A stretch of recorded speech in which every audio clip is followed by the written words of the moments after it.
Welcome, welcome. Greetings, Kem. Lawful welcome. Errol Brooks, Lawful, welcome. Yeah, man, it's still there, you know? We are still making it happen. One live at a time. And today is gonna be no different. Actually, today is going to be a little bit different. We're gonna talk about a topic that not many people like to talk about. Fair market. I think we did have a section. Let's take a look up here, so.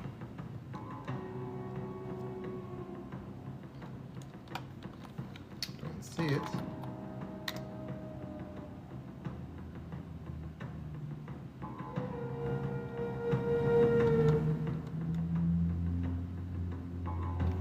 Okay.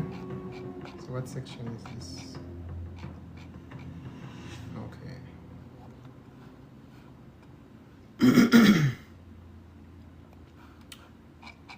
Okay.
Sabak, Lawful, welcome.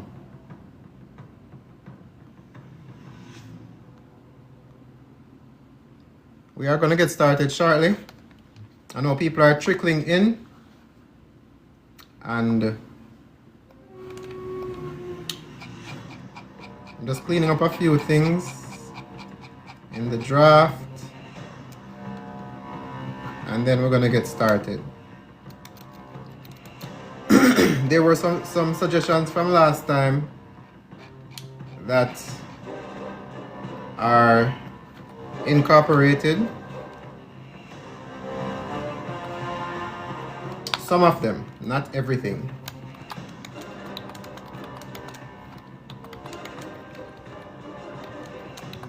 So we're going to go over some of that.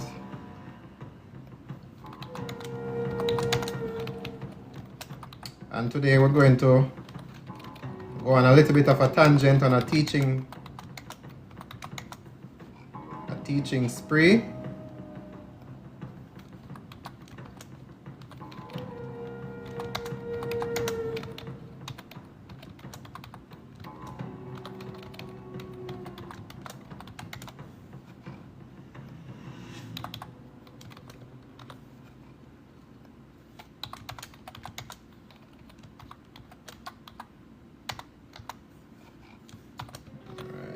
so these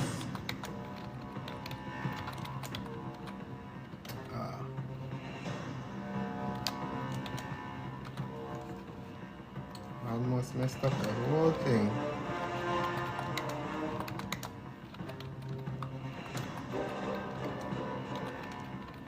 Almost there.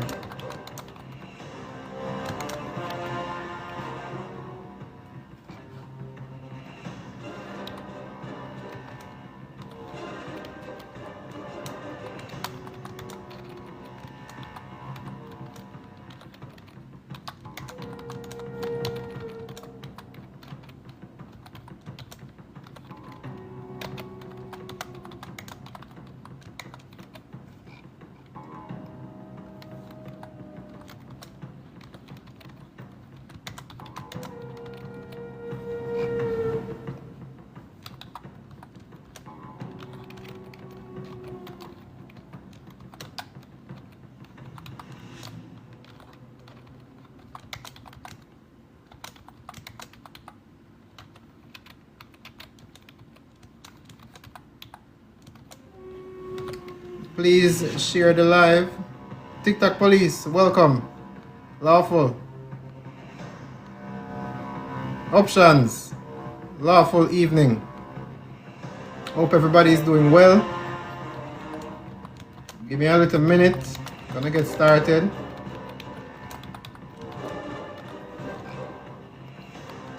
Time is always against the eye and I. Nonetheless, we are getting there.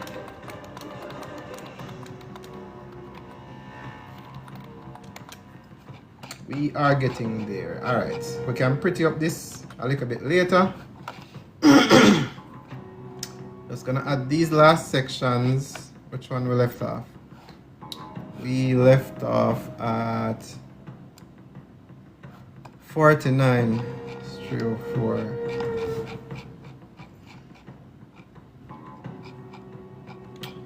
Alright. 309. 50.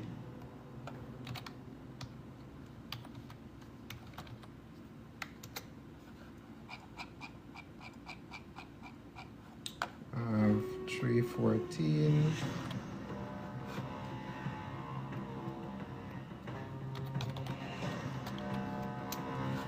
And I think this is yep, I think that's it. Okay. So just gonna update our table of contents and we're good to go. So A49.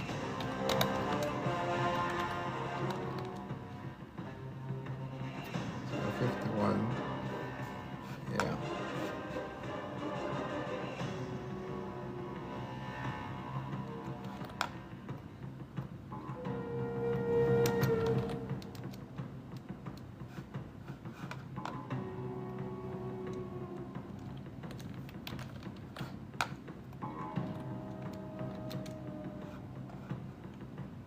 Last one.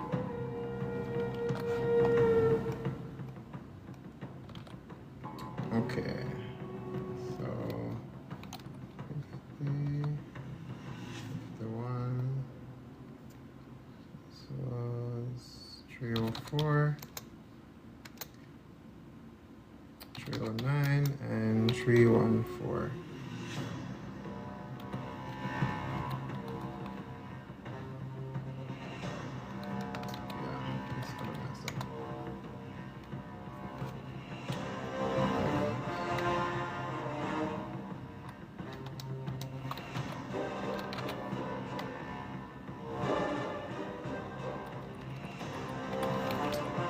One more, and we are done.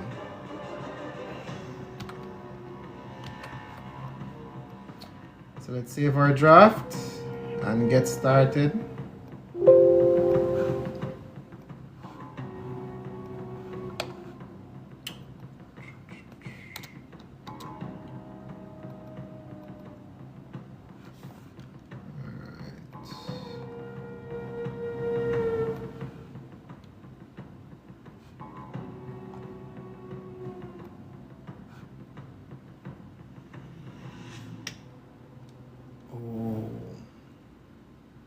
so many pages. Okay. All right. No problem. Let's put this back. All right. The papers and notes and all of them something there. Welcome everybody. Lawful welcome. Hope everybody is doing well. Today is what? Wednesday the 13th. Right? Eagle King, Lawful, welcome. You know, the last time I was mentioning to everybody that I was tired. I was not 100% there. And I did make an error the last time. Where did I put? Let me find back our spreadsheet. I did make an error when we were calculating last time. But nonetheless, it is still not trivial. But where did I put that? Let me see if I can even find it back if I saved it. Is this it? Yep, this is it. Yeah, so we were talking about the revenue generation of brand Jamayka, right? Brooks, Lawful, evening, welcome. And we're talking about the numbers of the $4.3 billion in revenue that the tourism industry brought in for Jamaica, right? And we were on Google. Let us bring it up. I'm gonna clear up that. So we were right here on Google and we were looking at the 4.3 billion. And we had our spreadsheets here, right? Where is all that money? That's a good question. I cannot answer that one because I don't have access to the financials and they are not shared in the public, so we don't know, right? But anyways, it was supposed to be 4.3 billion, but I had put in 43 billion, which we should have eliminated a zero. So it should have been 8 zeros to make it 4.3 billion, right? And customs, so here, you know, we are look at the numbers on Google, right? We don't have access to this. This is all speculation. But this was for 2024. Now look at this. We're gonna put in 2025, right? For 2025, it says Jamaica earned 4.6 billion. What did we have here? No, 4.6. No, we had 4.3, right, in 2024. So in 2025, we had $4.6 billion. Now, when I put up the video, I had put 43 billion. So I was incorrect. So I am making sure I am correcting myself here. But I am going to put something to everybody, right? Again, this is in US dollars. Sometimes people don't think, you know, it specifically says USD or US 4.6 4.6 billion, right? So that is what we are using to make our calculations in our spreadsheet, right? So remember, you know, this is every single year. So this is not something where we can say, oh, we just make it one time and we don't have no more. This is every year. Now, the other thing we looked at was the debt of Jamaica, the current amount that we owe in debt, right? And apparently, this is data from the World Bank, right? Now, if we look at this, the question was, why do we have debt?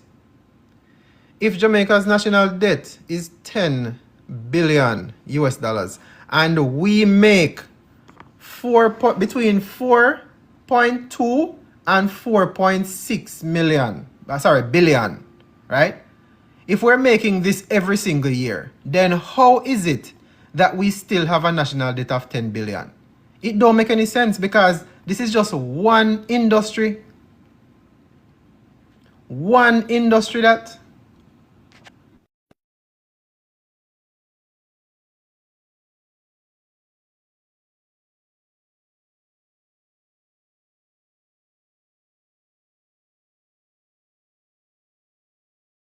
Yeah. So, the question people were asking is, what about the spending? What about keeping the country afloat? What about our expenses as a nation? And that is a good question, right? But before we even get there, what we need is a more complete figure. That is what we need. But we're not going to stop there. So, to make our corrections, tourism 4.6 billion, right? So let us change this because we're just going to use the last year number. So 4.6 billion US, right? All right. Let's do Jamaica customs revenue for 2025, right? What do we have? Total government revenue collected for Jamaica for April 2025 to March 2026 is close to 1 trillion, exceeding the budget by 8.6 billion, right? So this is obviously in Jamaican dollar. Let's see what we have down here. So what are they accumulating this? So national expenditure budget was set to 1.6 trillion, right? So let us look at over here. So this is, so it's the total budget was 1.6 trillion. But it says the total government revenue collected for Jamaica from April 2025 to March 2026 was 1.077 trillion, right?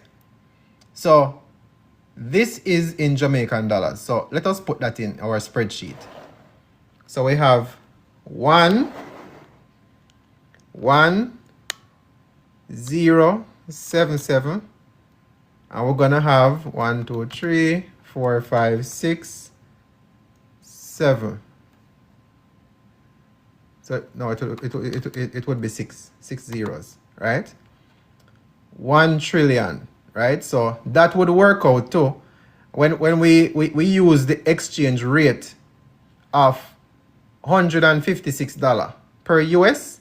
This is how much it would be in US dollars. So we're converting from JMD to USD, right? And then we are calculating these two cells, the 4.6 trillion and the 6.9 billion, right? So this is how we come up with this figure right here.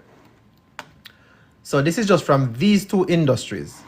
All right, let us take a look at some more industries. Let us go a little bit deeper. Let us look at manufacturing. All right.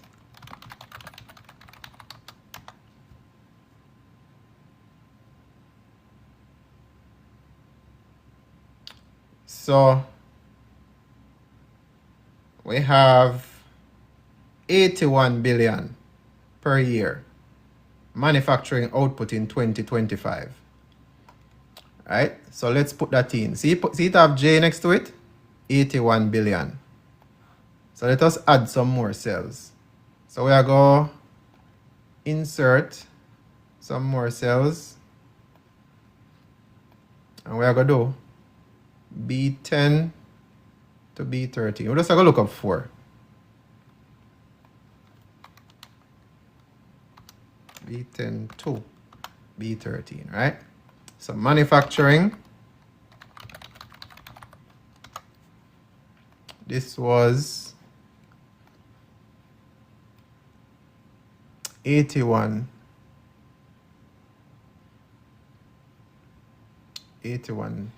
billion, right? So 81 1, 2, 3, 4, 5, 6, 7, 8. Right? No. 9. 81 billion. Right?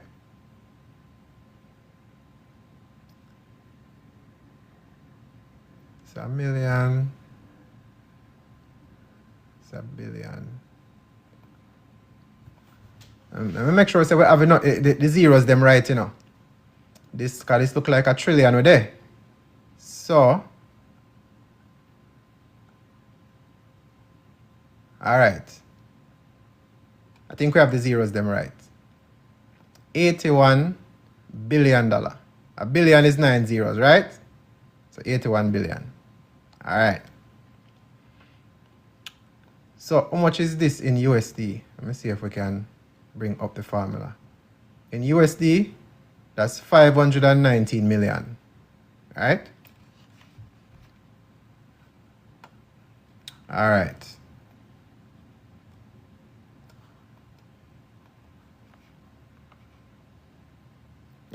Trillion too much.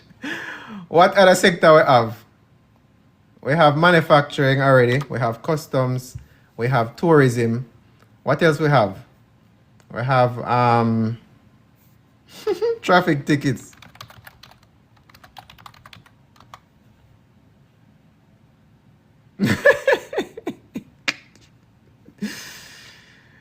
Jaja. It's projected to collect $1 billion in traffic tickets. Right?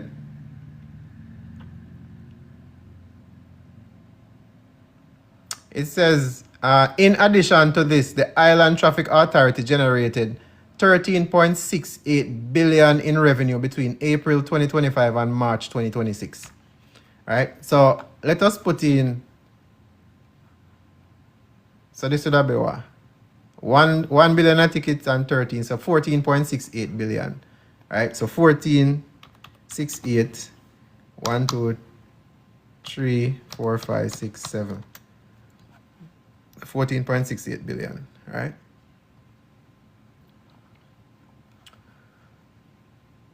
Agriculture. All right, let's look up agriculture. Agriculture revenue 2025. It's at 20%. So what does that mean? Budgetary allocation. We're talking about revenue. So we don't have a number. It said 20%. Oh, no, this is a budgetary allocation. To support. We're not look for budget for support. We are look for how much you make. Revenue USD.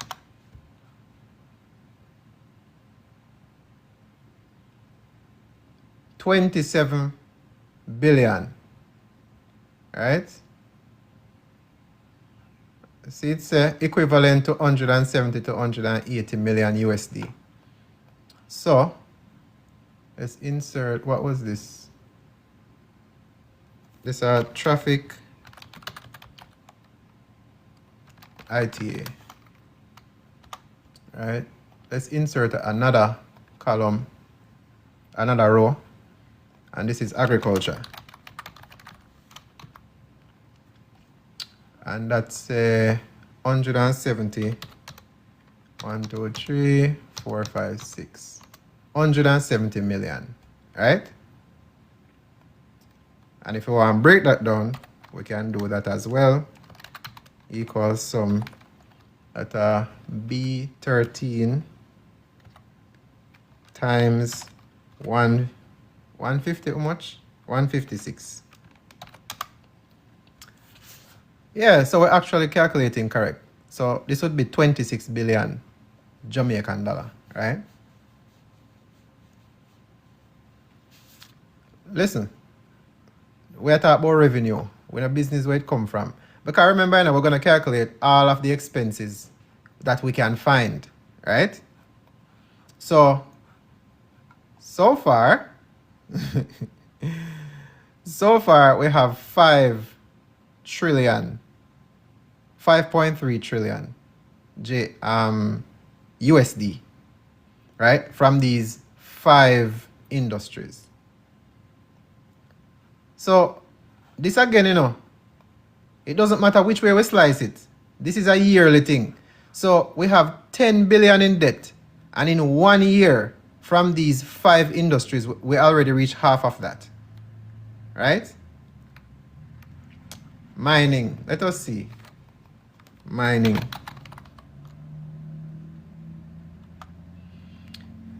I know that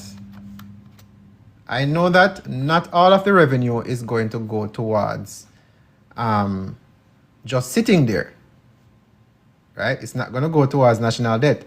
What we're doing is we're looking to see what is making sense. We're looking at what is there, because these things are not put to the public. These again, these are speculated numbers. We don't know for sure. This is just numbers that are put out there, right? So mining, it says 512 million USD in 2020. Hold on, wait a say. They said the third quarter of 2025, 500 and year to date gross earnings, 512 million USD, right? Net earnings. So we're going to use the net earnings, right? Year to date net earnings, 246 million USD. 246.63. So let's add mining. Insert. Mining. 246.63. So let's say 246.63. Yep. All right. So 1, 2, 3, 4, 5. No, we have too much zero there, so take out 1. Yep, there we go. All right, so let us bring down the formula. All right, so this would be, yeah, B14 times 156. Okay, so there we go. All right. So this is what we're looking at. Let me bring this over some more so we can have a full look of what we're talking about. So these are the industries. Again, these are not taking into consideration any expenses we have, right? So what we're going to do, we're going to put expenses over here. So expenses, right? And let us see what expenses we have. Jamaica, matter of fact, let's see if we have no total, if that is even possible. Jamaica total, that not gonna work. I don't think this will work across everything. But let's see. Jamaica total expenses.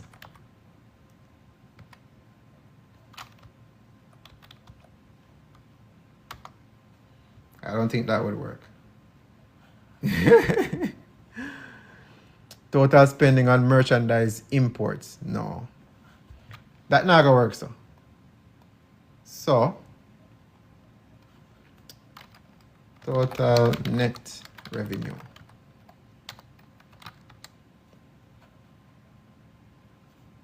For tourism.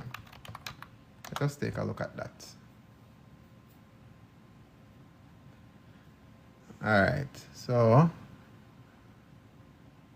2020 is despite hurricane disruptions, blah blah blah. So out of the 4.3, for the people who are say there are expenses and there are many things that we need to consider.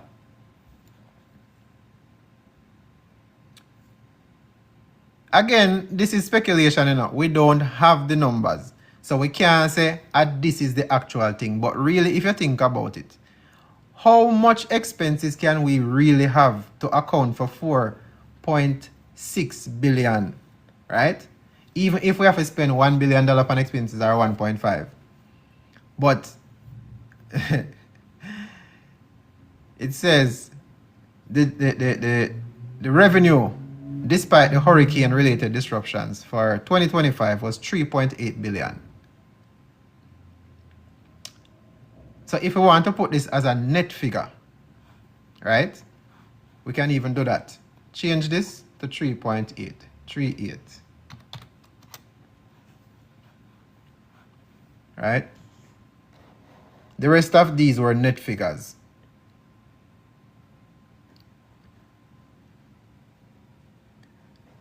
These are going to be close to the projections. These are going to be close to the projections. Now, while Google hallucinates a lot, right? It is pulling from the sources that it finds online. It is no longer hallucinating based on what you ask it, because this is specific to something that it can find, right? So here it is showing you where it is pulling those numbers from. These are from news reports, right? Where you have TVJ reporting the numbers, you have Caribbean Journal reporting the numbers, so it has its references here. So, you know, again, you still have to take it with a grain of salt. We're not saying that this is the actual thing, but it is close enough. Now, if we are looking at this, right? A matter of fact, this is another thing that I wanted to check. Jamaica's tax revenue.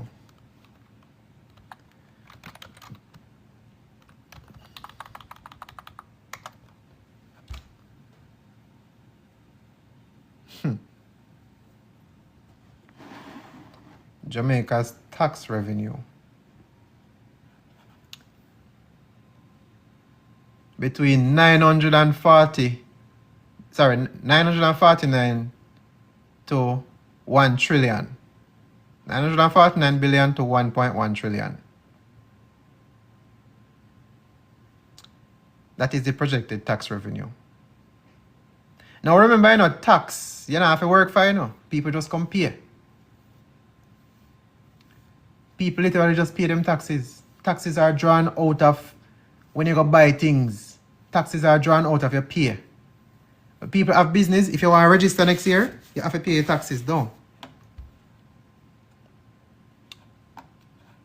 Let us put tax in the mix. You see how the spreadsheet has slowly get bigger and bigger? Taxes. It says 1.1 trillion. So 1, 1, 1, 2, 3, 4, 5, 6, 7, 8, 9, 10, 11, 12. Started. Too much zeros. 1.1 trillion JMD. This is actually more than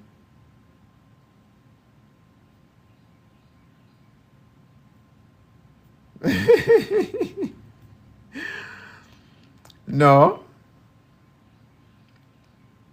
Let's see. So let us equal sum.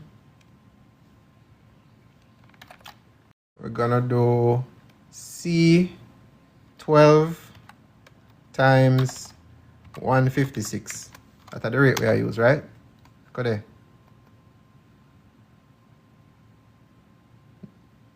No, divided.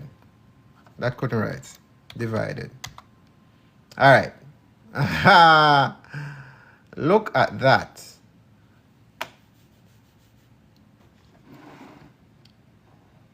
Taxes are different.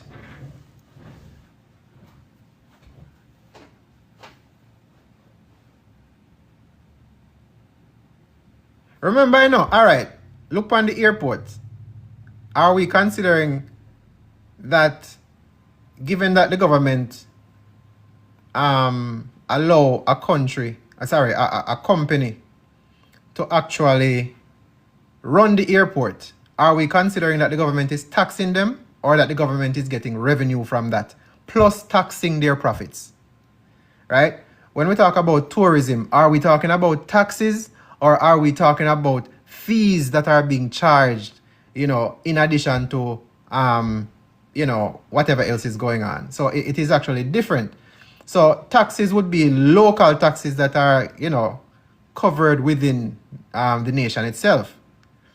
Like income taxes, sales taxes, manufacturing taxes, blah, blah, blah. Like sugar tax we then come up with there, etc. Right? Right. Obfuscation and information. So, and I am sure we don't have a full enumerated list of the different industries and the amount of revenue that we generate each year, right? Because this is also not taking into account any investments we have overseas, any other funds we have as a nation, any other, stocks and bonds and them kind of something there, banking. There's a lot of things that are not calculated in this number. A lot of things, right? So, if we have this figure, this is the total down here, so, right? Let's put total right here, so.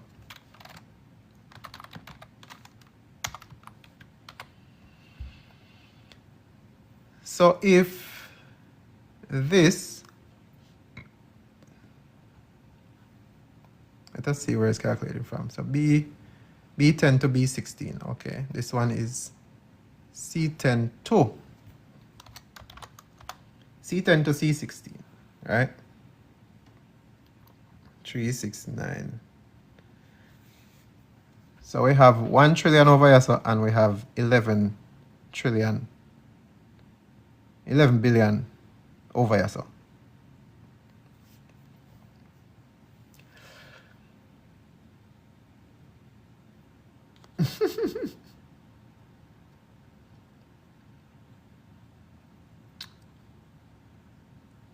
Last year I told you that Jamaica is not poor. Talk about this last year on the live. Jamaica is not a poor nation, right? Now, these are in US dollars, billions. Millions and billions, right? And over here, so over the right hand side, we have the Jamaican dollar. So when you hear the government is getting a salary of 20 million or 40 million, it is literally nothing compared to what's in here. Nothing. When you hear they spend 1 billion, right? Or 3 billion on some whatever it may be, whatever the project is, it is literally, a small fraction of the 1.8 trillion that we see here. So, all right. So now here's a question, right? Because again, people, this is over the course of 1 year. We're not talking about going back even 10 years or 20 years. This is every single year. Jamaica is outperforming itself. Outperforming the last year. Outperforming the years before it. So, this is not a one-time thing where I say, well, them have to kind of manage the budget because it can done. We never know when we are going to need for, plan for rainy day. This is why I say,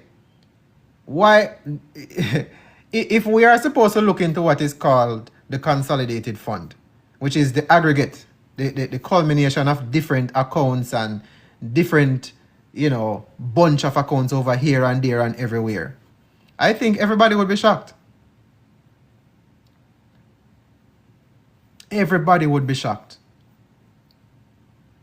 That's why I say even if we are to say, you know what, we want to get rid of the British rule, send everything back to England, even if they don't want to give us what is in the consolidated fund.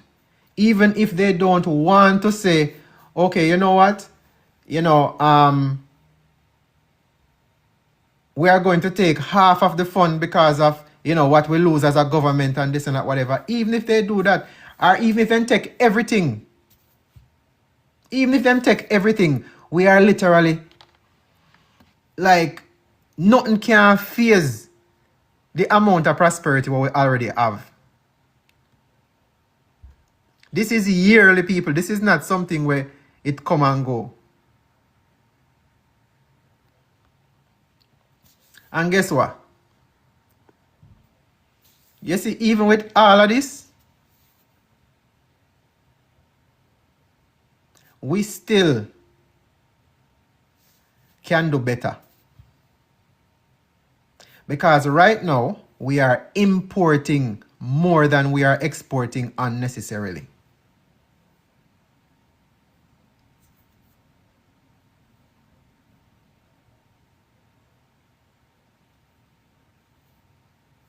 Did you know that the government learn from poor people? Anytime people come up with little innovations, those things are allowed for a small period of time while the planning comes. When the planning comes and it is introduced and then perfected, then the people who developed it in the first place, they are slowly pushed out of that arena. And then comes the corporate greed.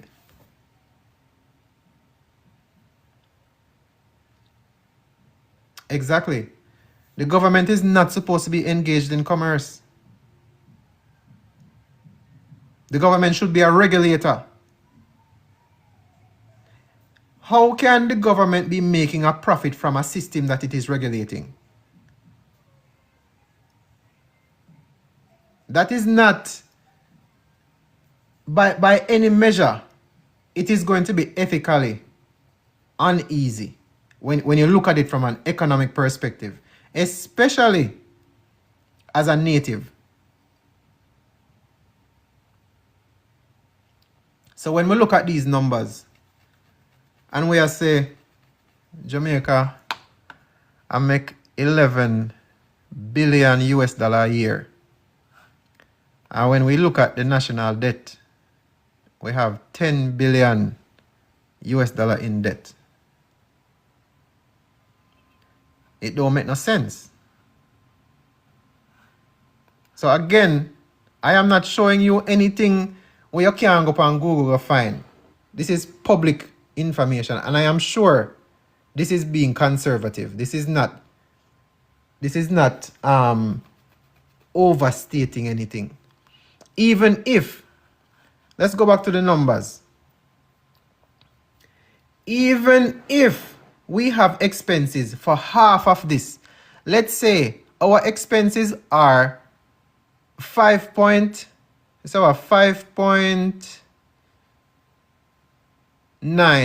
Let's say 5.9 billion US dollars a year, right? Half of this.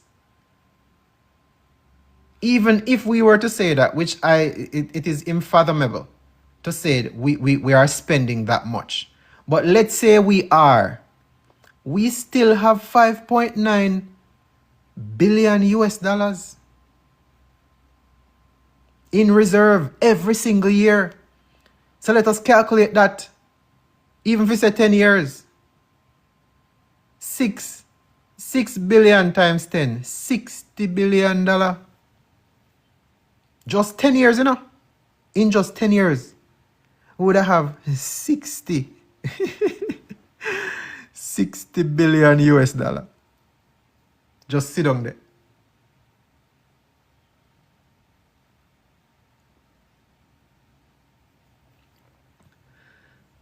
So by any stretch that you want to stretch it, and again, this is conservative, I am almost certain that we are missing other industries, we are missing other sources of revenue. Yes, again, I am not saying that we don't have expenses, but there is no way that we would have expenses amounting to anywhere close to half of this. Absolutely not. Even with the increases in salaries and all them something there. We don't even take into consideration the courts. We don't take into consideration the court yet. Exactly.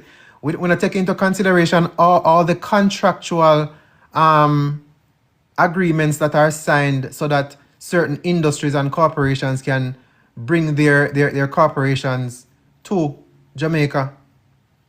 We're not talking about the companies that are here in certain areas that are not taxed. They just pay the government a fee and the government allow them to operate. We don't talk about any of that. So there are, this again is a conservative number and a theoretical thing because, again, even if we use 100% of our taxes and say, all right, $7 billion, that cover all of our expenses. The rest of it, where is it? And we're not talking about this year because it's every single year. Let us do some projections. All right. So let us do, well, we can't really do that still. We're not going to do that. Because you're going to hear people about say inflation, you're going to hear some people say, I know the same numbers and rare. But let us look at the tax revenue for 2024. So we have 2025, it's what? Let us use the low number, 949 billion, right? So let's do 2024. Tax revenue, 924 billion, right? 2023.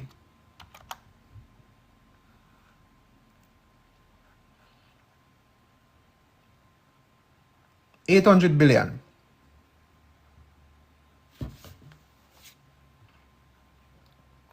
2022.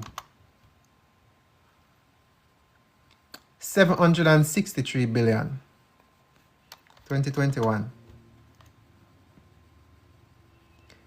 830 billion. 2020.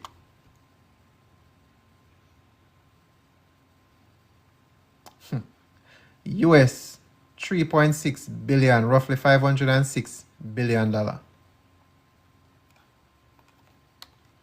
2019. 575 billion, right? Now, again, the inflation rate at this time, what the money can buy, the power of the dollar, is vastly different from 2026, right?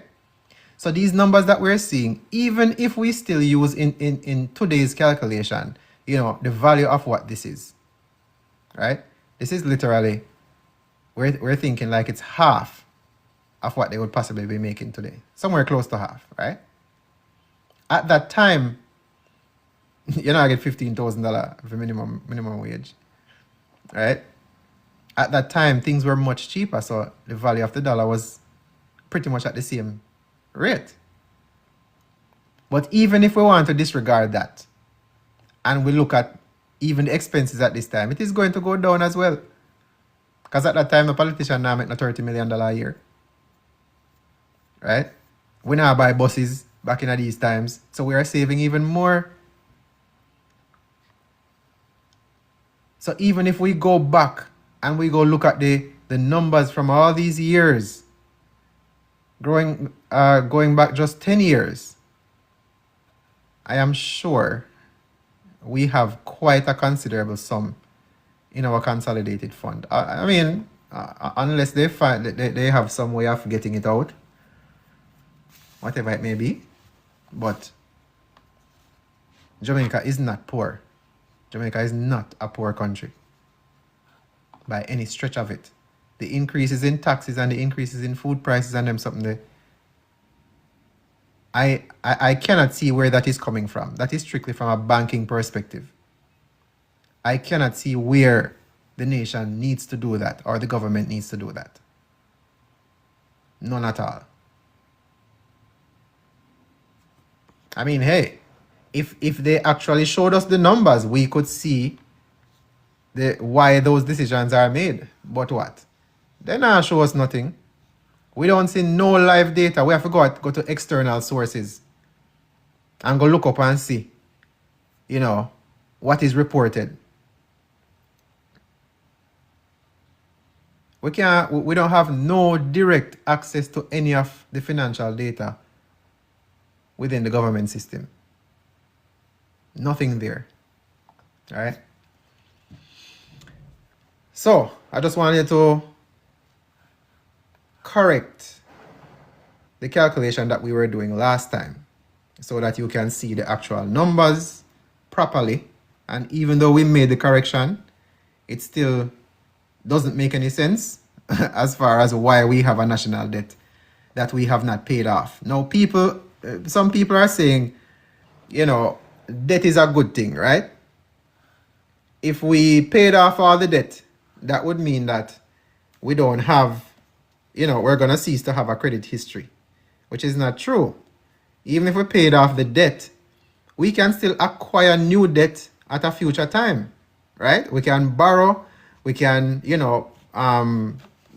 however ways, the same way we get into debt the first time, the same way we continue to get into debt, the same way we can continue to get into debt and borrow and pay back, right? Even though we don't need it, we can still do the same. But I don't see the reason for us to be continually in a debt cycle, right? We should always have a surplus. It's just like if you buy something and you pay for, you don't keep on owe people owe for what? It don't make sense. But either way.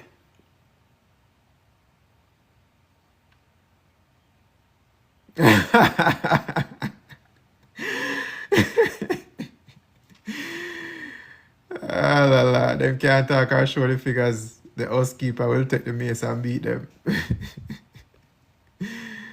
Listen, again, we as a people have never come together and asked for no numbers. We have not asked for the calculations. So, nobody give it to us. But one of the other things that we were talking about the last time, right, was the fact of this. We as Jamaicans, right, if we, let's say, 1.7 million out of the population, let's say Jamaica has how much? About 2.9 million people. Let's see. Jamaican population. 2025. 2.84 million people. Right? Allegedly. Now, let's say 1.7 million out of the 2.8 decides that we are going to throw one partners in. Every month we throw 5 grand. Right? If we throw 5 grand this month, we literally put together $8.5 billion. Right? So if we decide, say, here what happen? We want our communities better. We want to come together and start our own industries. We want to come together and we want to do everything for our own. Right? Because government now listen to it. In just a month.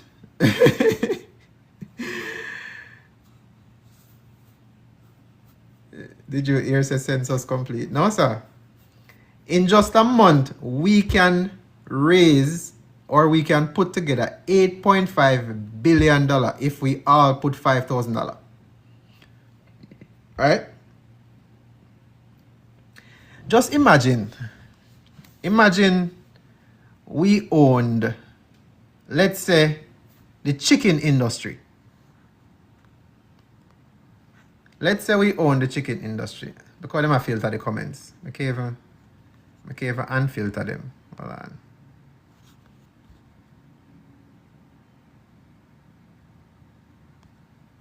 Oh, you're talking island wide. If you include all who they are foreign, you would be even better. Yeah, man, we just use a small estimate. Again, we're being conservative. We don't want to be exaggerating, right?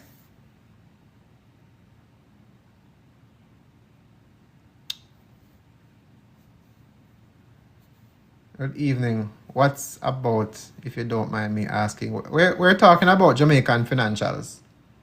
That's what we're currently talking about. Once we're done, we're going to touch on another topic, and then we're going to do constitutional drafting. So the premise here is we have 2.8 million people in Jamaica, right? That's what them say. Gotcha. Them say the population of Jamaica in 2025 was 2.8 million people, right? And if we take out of the 2.8, we know say everybody now go participate. But if we have even 1.7 million people, right? 1.7 million participate and throw $5,000 next month, theoretically, we would have 8.5 billion Jamaican dollar, or 54 million US dollar, just from 5,000 Jamaican dollar, right? So now if we decided we want to take over the chicken industry, right? And Koya them start report the live. Not surprising. If we decide we want to manufacture our own chickens, right? From start to finish, we're gonna figure out how we start breeding the machine fowl chicken them, because obviously there's a monopoly there. We start right there. So you see them little chicken there where people buy and raise? We don't want to buy them there no more. We are gonna figure out how we can raise our own chicken, right? Then after raising the chicken in a humane way, we feed them what we want to feed them, and not feed them the one bag of steroids and them something there. Right? We raise them, then we do the butchering, and then we do the storing, and we do the selling, and we do everything, and do the cycle all over again. We don't have to pay for chicken no more. We not have to pay for chicken.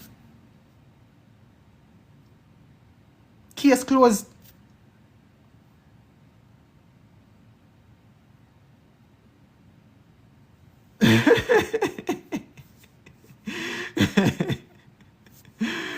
I'm going to start around 9.15 per 100 meter. Nobody can tamper with our food anymore if we took over the industry. We would know exactly what is being fed to our animals. If we decide to here what happen, we're going to take over the fish. Well, we don't really have a problem with fish, right? Fisherman good. That is one industry where it appears that it is untampered with, right? If we decide to here what go on, you see the same way them can make all of them sweet products there, we are going to take over that. And we are going to put together for our own ingredients them without all of these monosodium glutamate and high fructose corn syrup and all of them something there. We just got to juice some cane and make some cane sugar and make some pastries.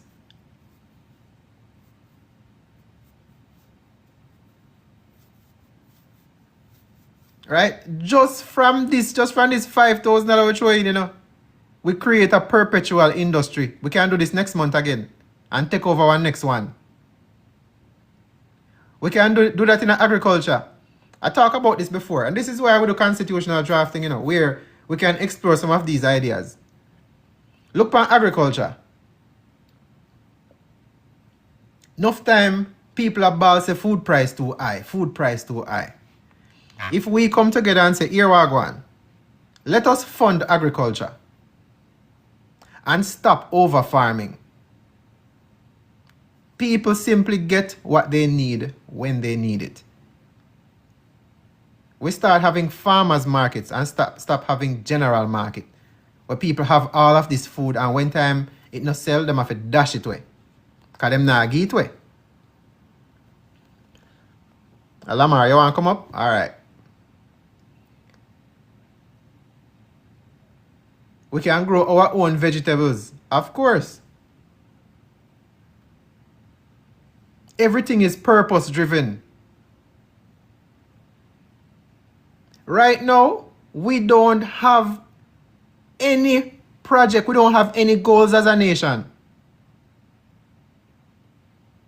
We have zero goals as a nation.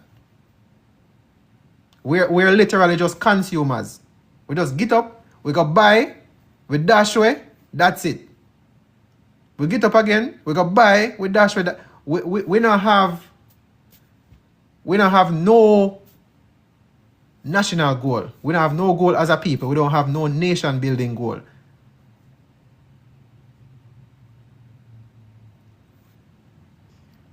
Time to start and stop talk. It is easier said than done. We need knowledge first. We can't just get up and just do. It's just like people who just jump up and go march. You jump up and march with emotions. 1-2 days. And then you go back to square one. That we're not here for that. We're not here for the short term. We're here for the long term.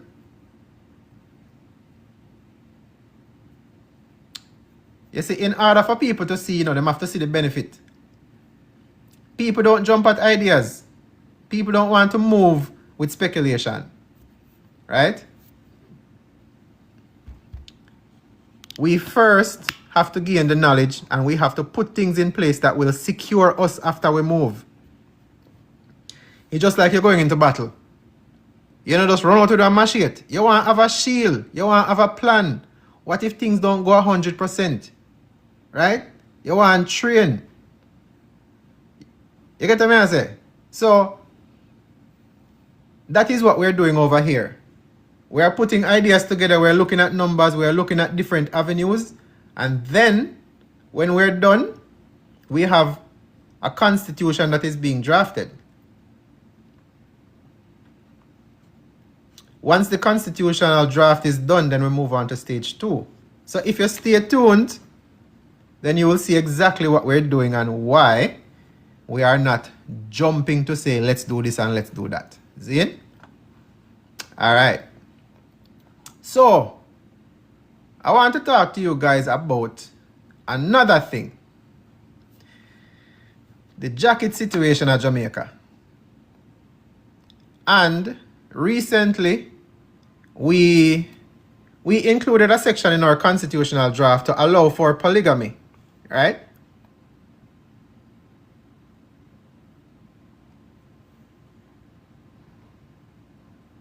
Yeah, man, big up yourself, Rebuild and Reclaim. Join the page, and you will certainly see what we are doing and why.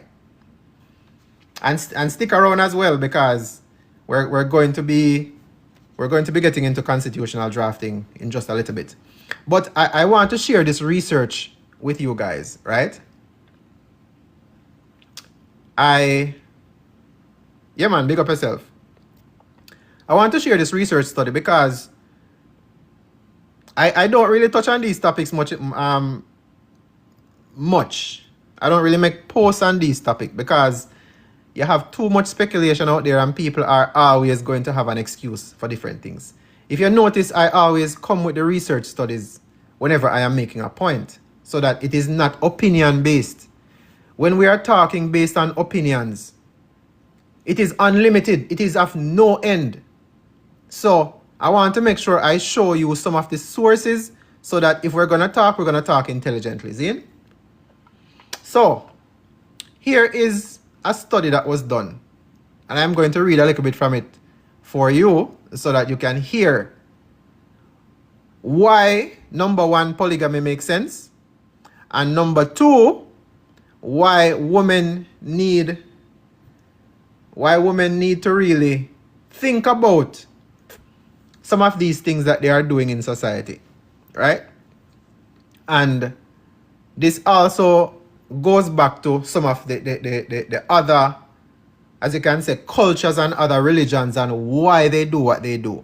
For example, when you have arranged marriages, when you have, societies where you have just people set for life. Them no want people change around and do all kind of things, right?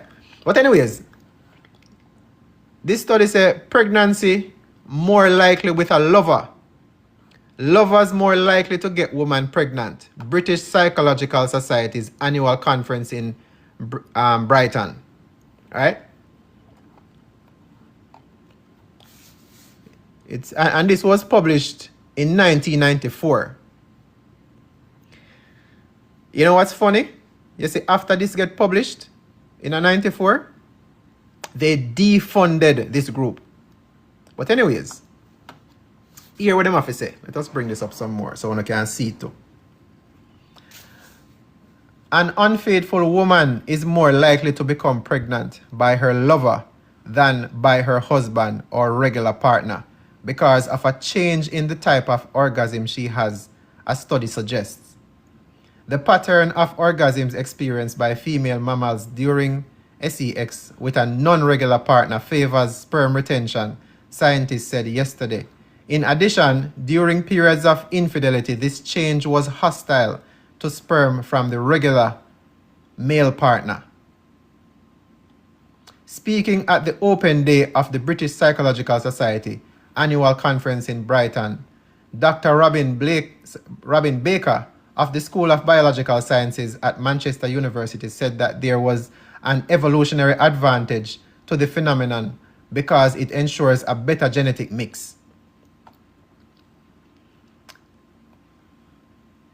So this is one part of what we want to talk about this evening, right? The woman them give born, it is, you literally can, the woman can give born one time and get pregnant. One time.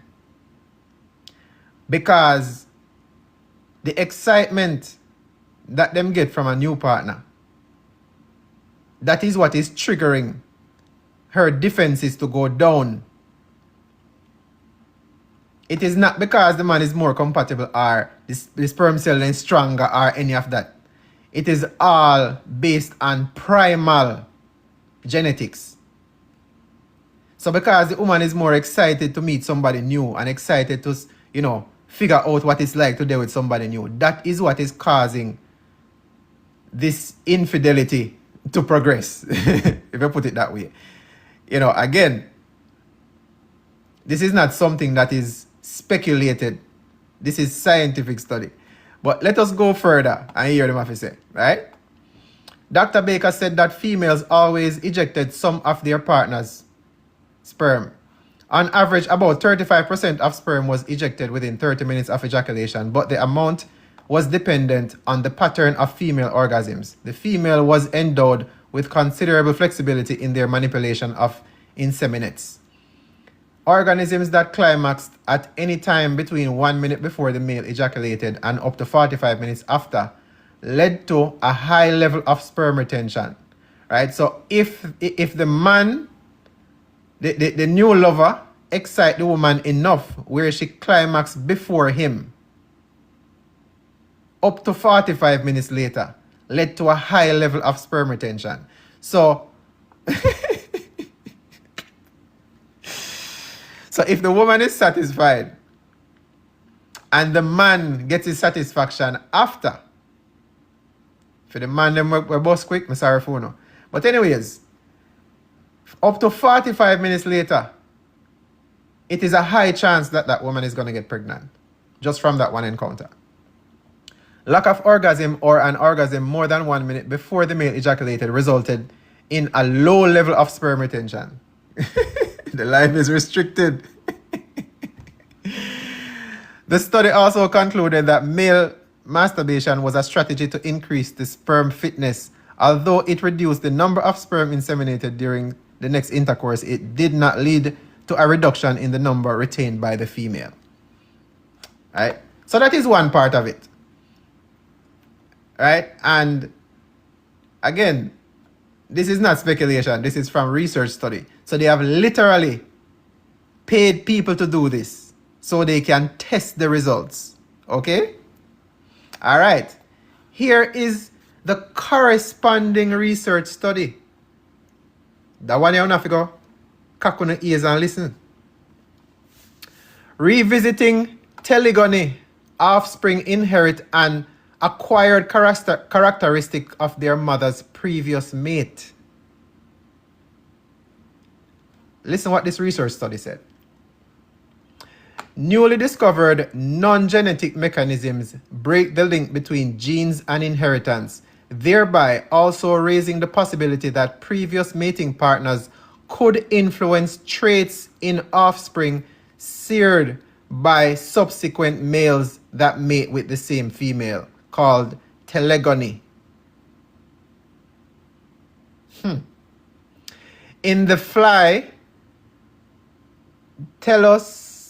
Telinus, all right, some scientific name. In the fly, males transmit their environmentally acquired condition via a paternal effects on offspring body size. We manipulated male condition and mated females to two males in high or low condition in a fully crossed design. Although the second male sired a large majority of offspring body size was influenced by the condition of the first male.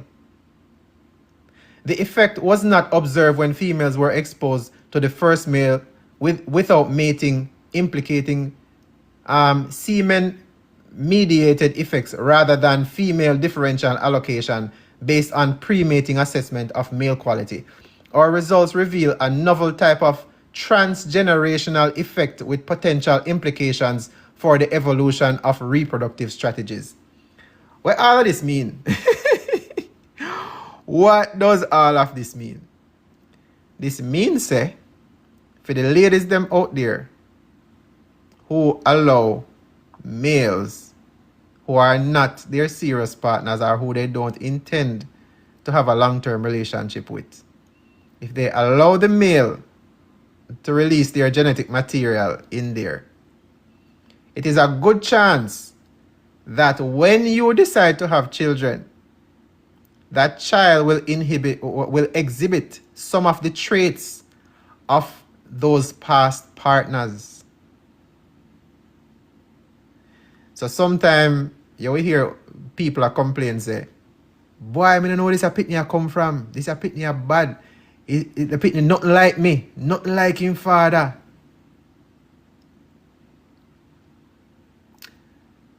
Fun fact, again, this is based on research. Sperm cells within a woman, they are integrated into the woman's biological structure. So, people who are talking about contraceptives and all of that, that does not implicate this. This is independent of contraceptive. As you read down, you see this study is very long. It shows you all sorts of scenarios that they put people up to try and do. Okay? And it is universal. This is why certain cultures, like in some Indian cultures, they will predetermine, the families will predetermine who the children are going to basically have as a life partner. And they don't change. Right? No matter what kind of problem you have to work that out in your house. Of course, not everybody is doing that, but, majority within that culture, they literally stay with them partner for the rest of their life. Because mixing the genetic material of multiple people is dangerous. So, this also go hand in hand with, we have a society where infidelity is high, right? People don't want to stay with one partner for whatever reason. Sometimes it is just convenience. Sometimes, whatever it is, that is high, right?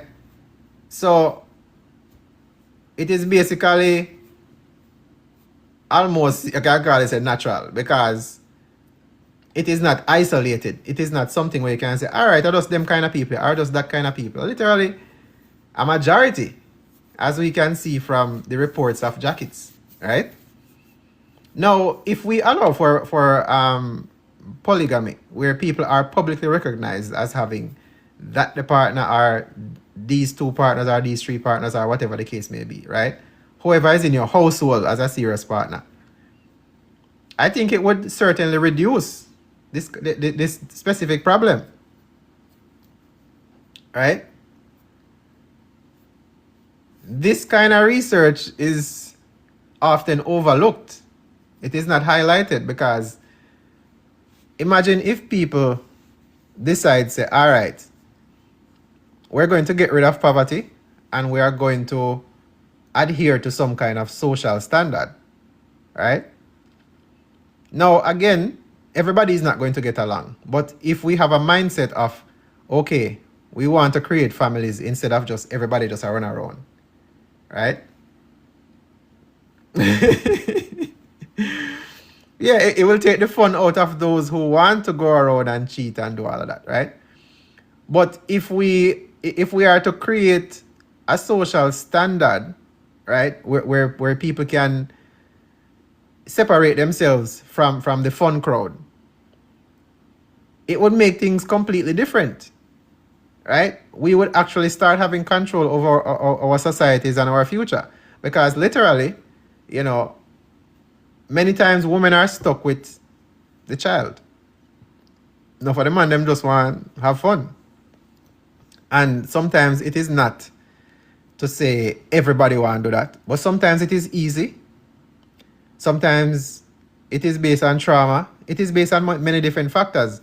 But the other part of it is there's a vast disparity among income and opportunity, you know, in the nation. So for somebody who might feel like, you know, they might go have a certain advantage, even if it's short term, they are quick to go take that advantage, right? On both sides. So, you know, it is not going to stop people from, you know, sleeping around. But with this kind of knowledge, people would, I think, many people would be more cautious about, you know, allowing a certain type of activity in their life, right? At least give people that option to know that if you plan to have children in the future, this is something that can drastically affect you, right? So it is not to say stop doing this or stop doing that. It is just that if we have this education, we can make better decisions.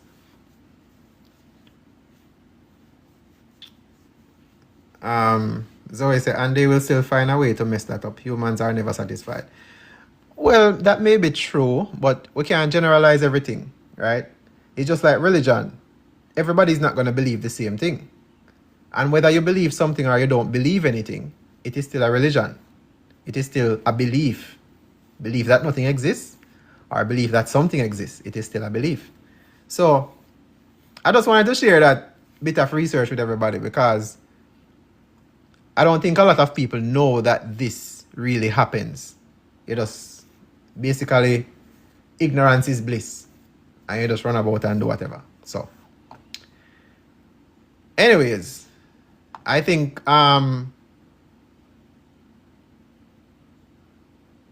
there is no purging out that genetic from the male.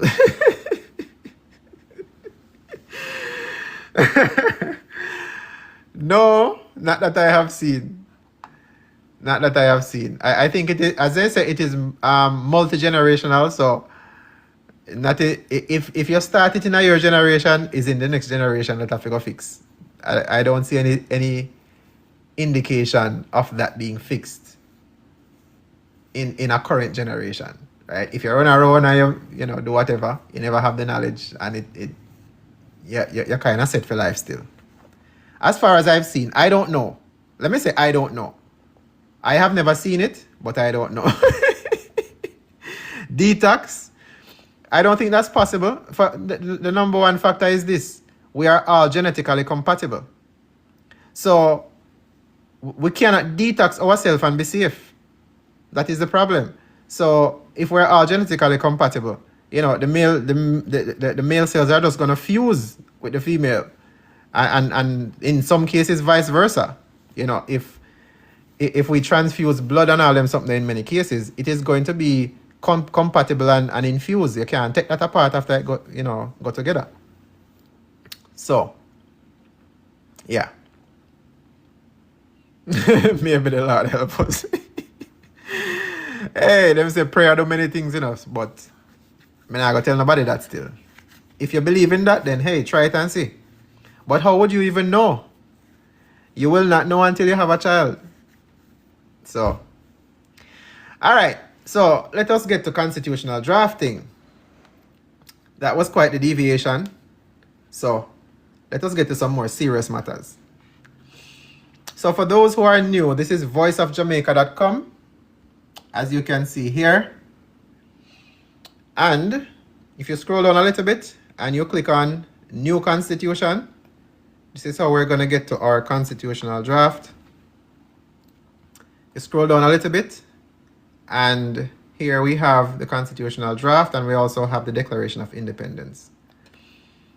For those that are new, here is the introduction. The name is not spelled incorrectly. This name that we're using is because we do not want to infringe on the current copyright. If you don't know what that is, Jamaica is not the name of a country, it is the name of a brand.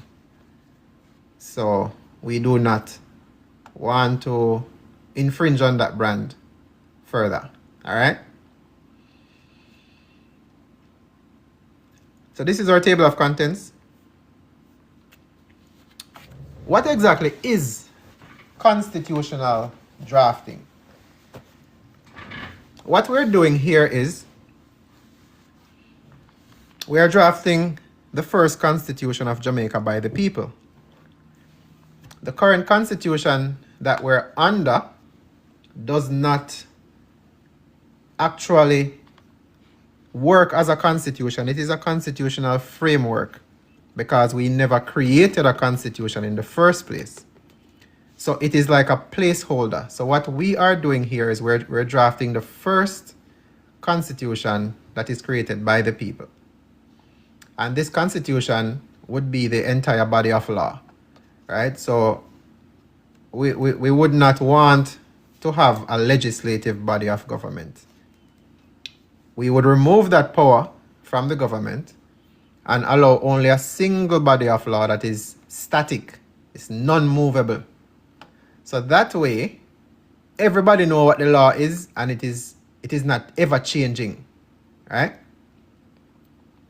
So all these sections that are here are the different sections of law that we are creating as a people, all right? So the last time we were here, we talked about civil militia and constitutional defense. So we're going to continue from that perspective and move on to the next one. So that's, the next one is page 304. So let us head to 304.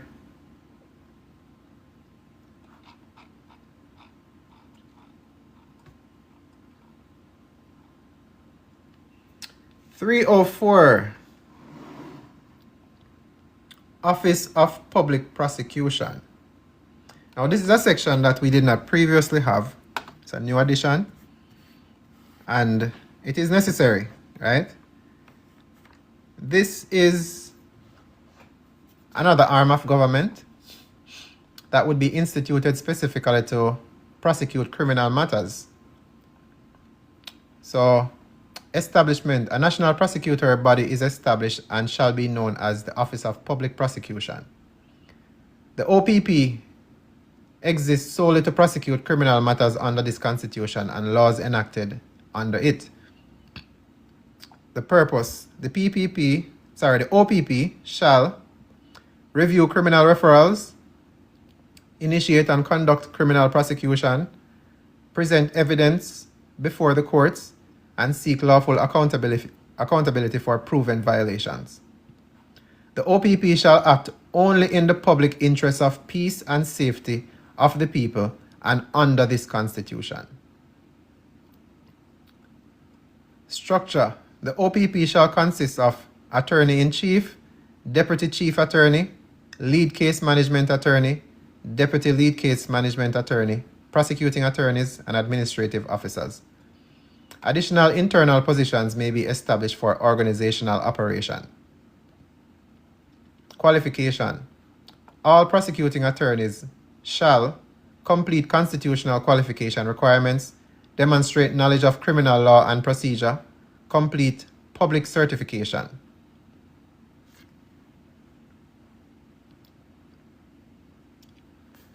No person shall prosecute criminal matters without lawful qualification and recorded oath. Limitation of authority. The OPP shall prosecute criminal matters only. The OPP shall not participate in civil litigation, represent private interests, or interfere with private disputes outside criminal jurisdiction. Any participation outside criminal jurisdiction is void. Referral sources. Criminal matters may be referred to the OPP by the Public Integrity Authority. This is our investigatory authority, right? Anytime complaints are made or anytime any kind of integrity issue arises, this agency is what goes and investigates all of that. That's all this agency does, investigations, right?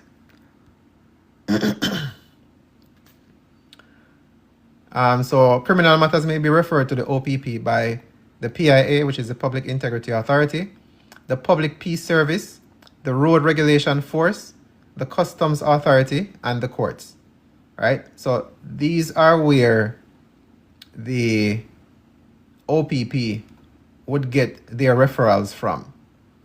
Referrals shall include evidence collected, recorded findings, lawful basis for the charge, right? So this is what would be gathered by the PIA or any of these other agencies before they refer things over to the Office of Public Prosecution. Mandatory acceptance of referrals. The OPP shall accept all lawfully referred criminal matters. The OPP shall not refuse prosecution based on discretion, decline matters for political, financial, or personal reasons. Where evidence is incomplete or defective, the matter shall be returned for correction or further investigation. Refusal to process a lawful referral constitutes violation of duty. Duty of prosecutors. Prosecutors shall seek lawful determination of facts, disclose material evidence, act honestly and transparently. Prosecutors shall not conceal evidence, fabricate allegations, or pursue charges without evidentiary basis. Violations constitute serious misconduct. Equality of prosecution. All persons shall be subject to prosecution equally under law. No immunity shall exist based on office, status, political position, or external government affiliation.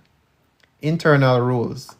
The OPP may establish internal operational rules for organization, workflow, and case management. Internal rules apply only within the organization, shall not create external obligations, shall not override this constitution or enacted law. Internal rules have no legal effect upon the public.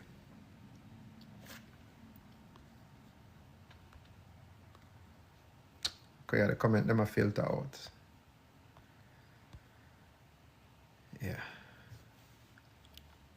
Yeah. Record and transparency. The OPP shall maintain prosecution records, referral records, case assignment records. Records shall be accurate, be publicly reviewable, except where privacy protections apply. Secret prosecution activity is prohibited. Accountability. Prosecutors are subject to the same laws and penalties as all persons. Violations include concealment of evidence, malicious prosecution, abuse of authority, refusal of lawful duty. Violations shall result in removal from office, disqualification from public authority, criminal liability, and civil liability where harm occurs. Public oversight. The OPP shall remain subject to public oversight and constitutional review. Any person affected by prosecutorial misconduct may seek review, remedy, accountability proceedings. Limitation on prosecutorial power. The OPP shall not create crimes, expand criminal law, prosecute outside enacted law. Any prosecution outside lawful authority is void. Principle: the Office of Public Prosecution shall ensure equal application of criminal law, mandatory execution of lawful duty, transparency and accountability, prosecution based on evidence and law, and prohibition of discretionary or political prosecution. And that concludes the section on the Office of Public Prosecution. Right? So basically they are still subject to all of the laws that apply to society. We are removing the immunity class, where certain classes of people are not getting prosecuted or being held to the letter of the law. Now, here's the section on recognition of tribal, indigenous, and cultural communities.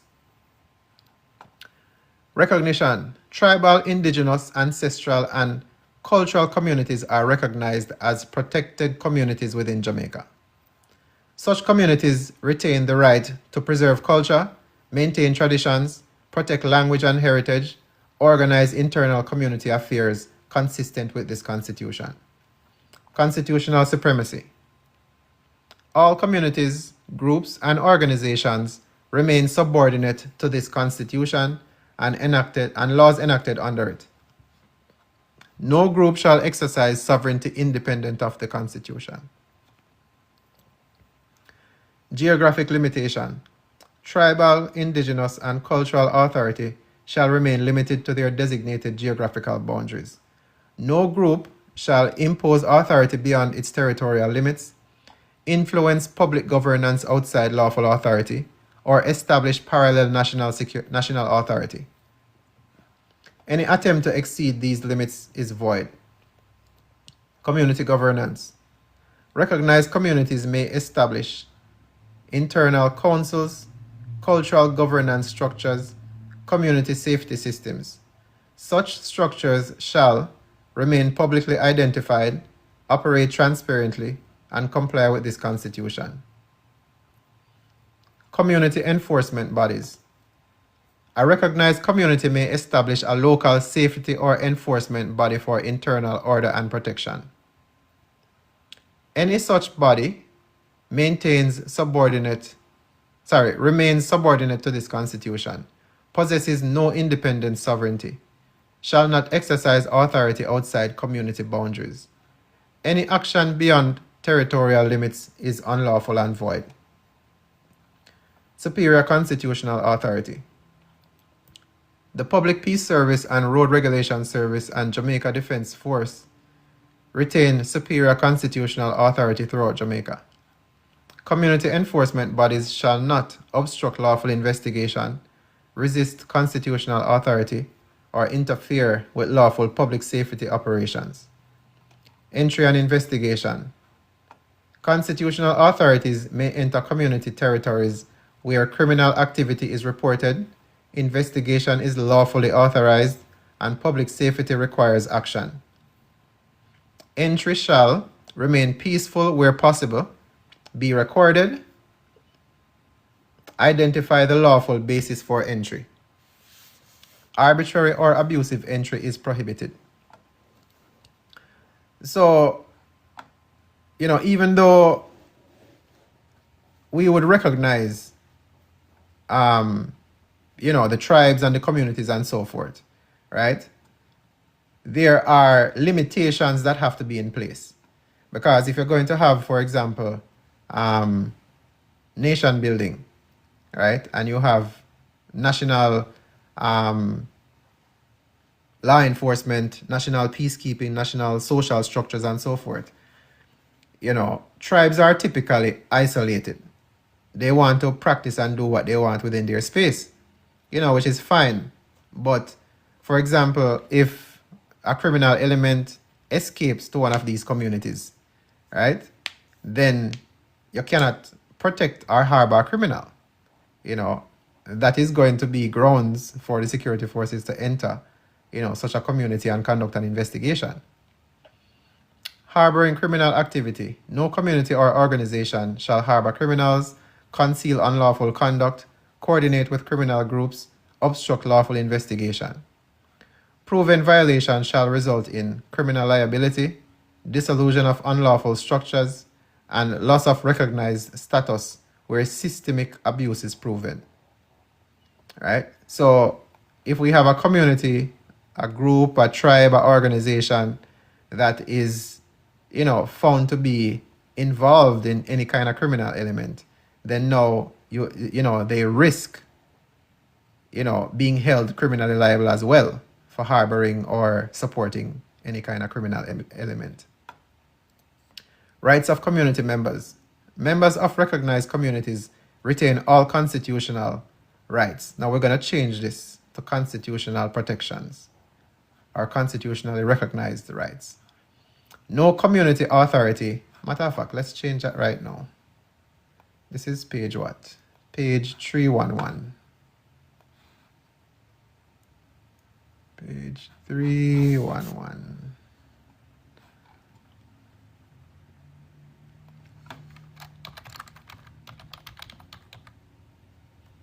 Constitutionally recognized rights.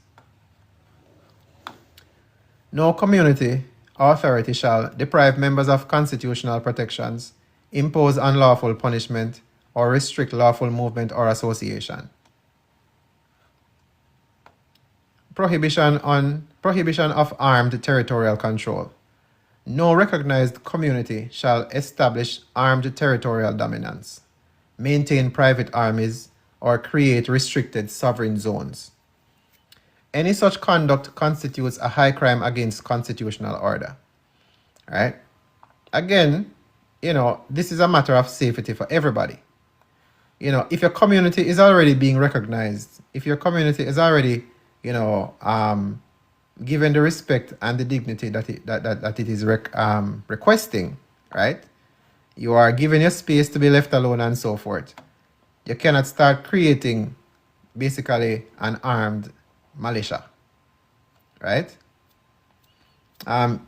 Even the Maroons, right? They can do whatever they want within their space, but you cannot rise to the level of creating a standing army, because again, this is within Jamaica and everybody's at peace. We're not in wartime or, any of that. So while you can have your own security forces to ensure peace in your own community, it cannot be to the level of, a standing army. Dispute resolution. Internal community disputes may be resolved through recognized community structures where participation is voluntary. Constitutional protections, let's change that as well. This is 312. 312. Constitutional protections. Constitutionally recognized rights are preserved.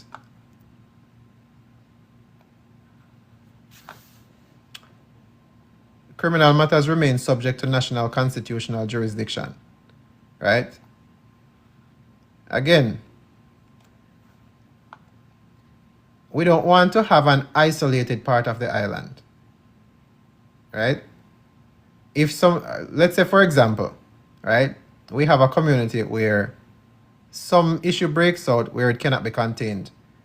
You're going to be relying upon, the national security forces to get the matter under control. So you cannot be, that distant where you don't want no help, and then when something happens, you scream bloody murder. Right? So the point of keeping things at a small scale is to ensure that, yes, you can have your arms and all of that, but you cannot be so radical where anybody can come and take over and then you have a large problem. Record and transparency. Recognized communities shall maintain territorial records, governance records, enforcement structure records. Records shall be publicly reviewable. Equality under the Constitution.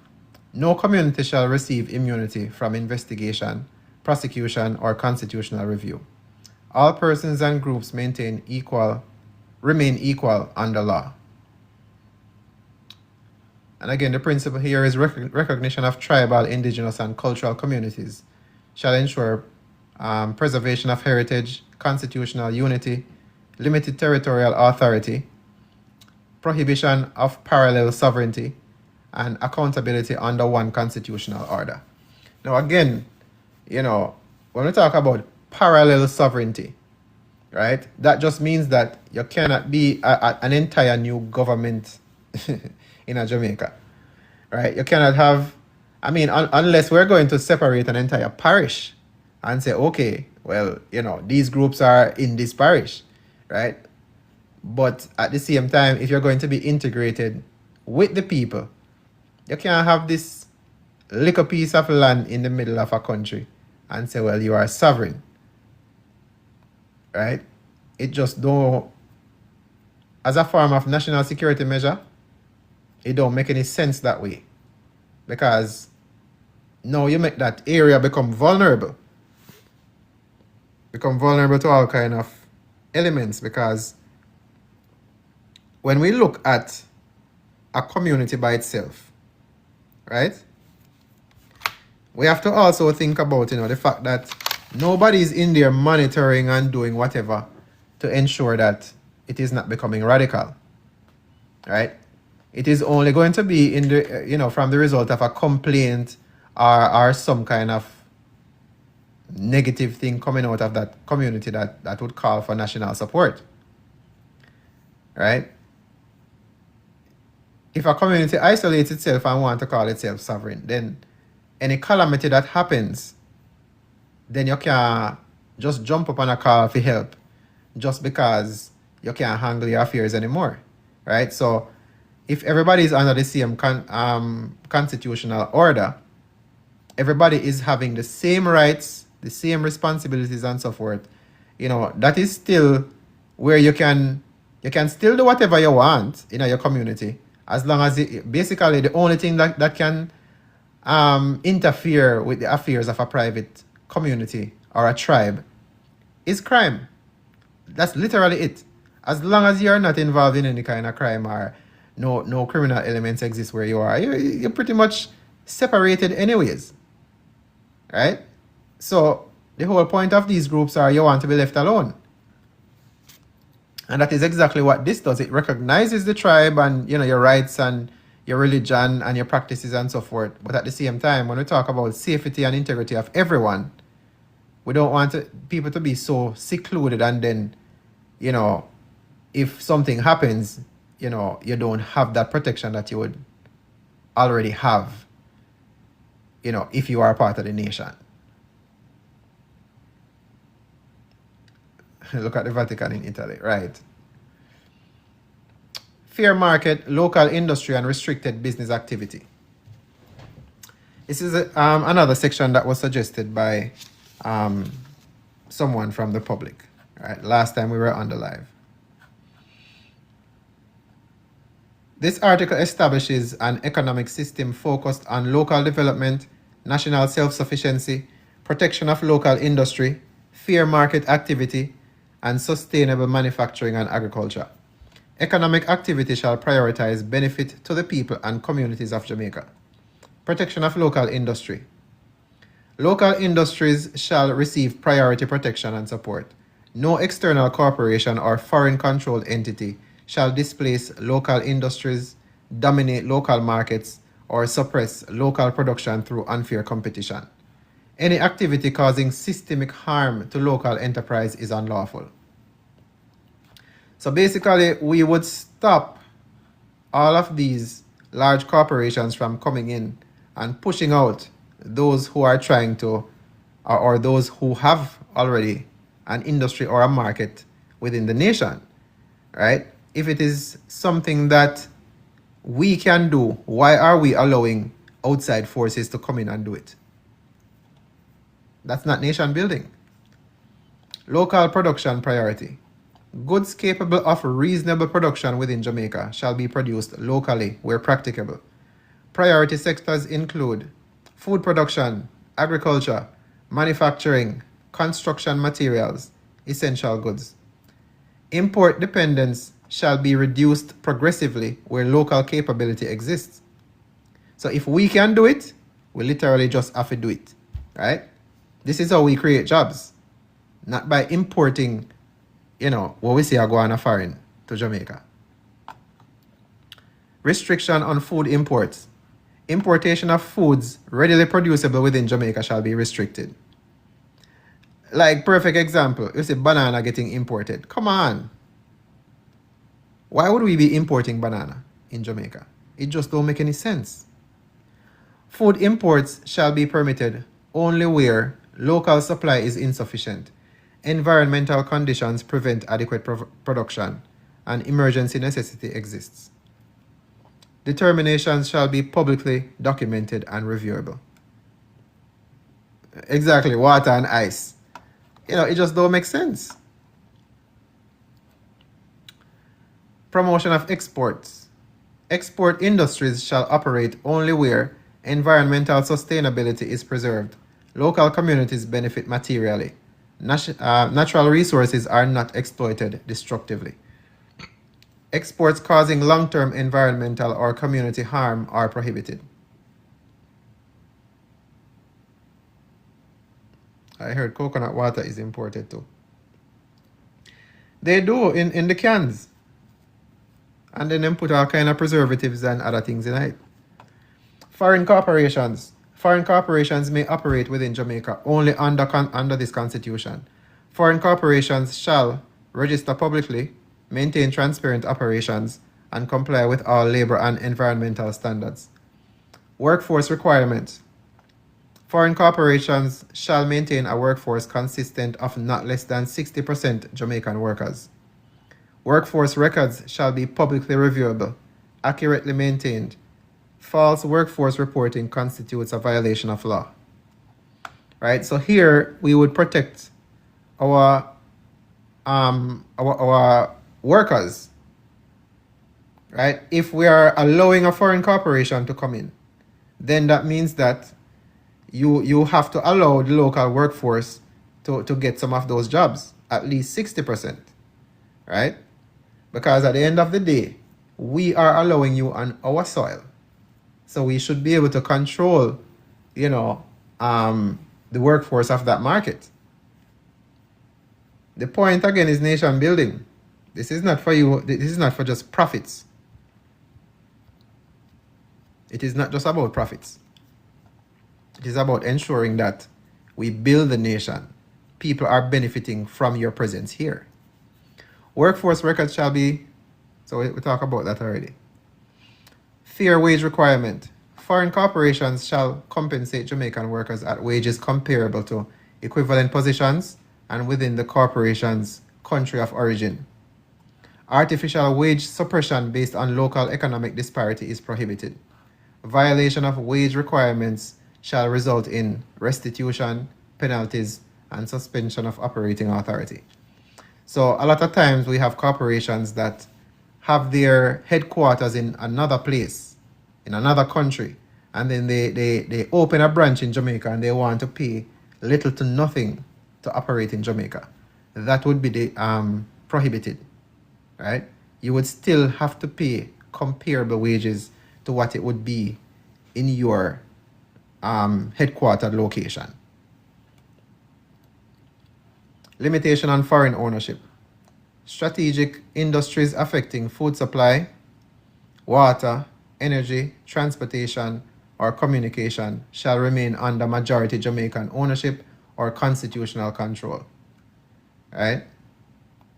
Again, things that we can do, we literally do it. I don't think we should allow any foreign corporation to control our water supply. That is absolutely a no-no. Absolutely a no-no. It don't make sense.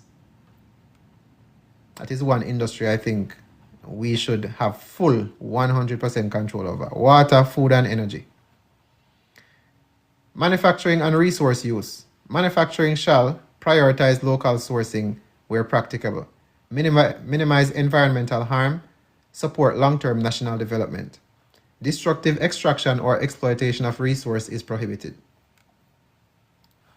Anti-monopoly protection. No corporation or entity shall monopolize essential markets, suppress local competitors unfairly, or manipulate supply or pricing. Such conduct constitutes economic harm under this Constitution. Community benefit requirement. Large-scale business operations shall provide measurable community benefit through employment, training, infrastructure support, and local reinvestment. Failure to provide community benefit may result in restriction or removal of operating authority. Right? So, again, we can't just allow any business to come and just set up shop in Jamaica. There has to be some kind of benefit to us as a nation. Not always through money. Sometimes we have to look at the environmental impact, the community benefit or the community impact, right? Is it something that is not detrimental to us in the long term? Environmental protection. Business activity shall not destroy ecosystems, poison water or land, create long-term public harm. Environmental restoration shall be required where harm occurs.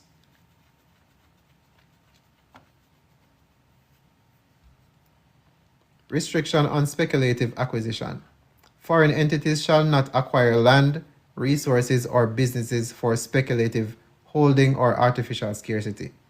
Productive and community beneficial use is required. Public review and transparency. Corporate records related to workforce composition, wages, environmental impact, tax obligations shall be publicly reviewable. Concealment or falsification is unlawful. Enforcement and penalties. Violations of this article shall result in fines, restitution, suspension of operations, and removal of operating authority. Severe or repeated violation constitutes economic crimes. Limitation of governmental authority. Government shall not grant exclusive favoritism, undermine local enterprise, waive constitutional protections for foreign entities. Any such act is void. And again, the principle here is economic development in Jamaica shall ensure local ownership and growth, protection of national industry, fair labor standards, environmental preservation, sustainable production, and benefit to Jamaican communities first. We have to look out for ourselves first. Everybody want to come to Jamaica, Whether it be vacation, business, investment, banking, whatever it may be, Jamaica is a prize for many people, regardless of what exactly it is you want from Jamaica. You want to come vacation, you want to come to business, you want to come eat food, you want to come enjoy yourself. Whatever it is, Jamaica is an investment all on its own. And if we don't protect it, we just look on profits and what we can make, then now we become dependent on external control and external operations, which again don't make any sense long term. So the point of putting these restrictions in place is to ensure we have clear limits on these industries, clear limits on these activities. We can't play catch up later on. So it is good that we have these suggestions so that we can put as much as we can into the draft up front and not have to play catch up later on with amendments. Right? So again, if you look in the table of contents and you find a topic that you are interested in, you can go down to that section in the page number and you can make a suggestion on what it is that you would like to add. Now, we had some new suggestions, but I was not able to review them just yet to add anything. So please give me a little time. Lots of things going on. We're going to be adding more to cover all aspects of society and law in the constitutional draft. And again, The reason for adding all of these things in the draft is so that we want a constitution that is literally the single place of law. This is the place where we want to say, all right, if it is not here, then it is not law. Right? We don't want no 50 acts of parliament and 500-page one document.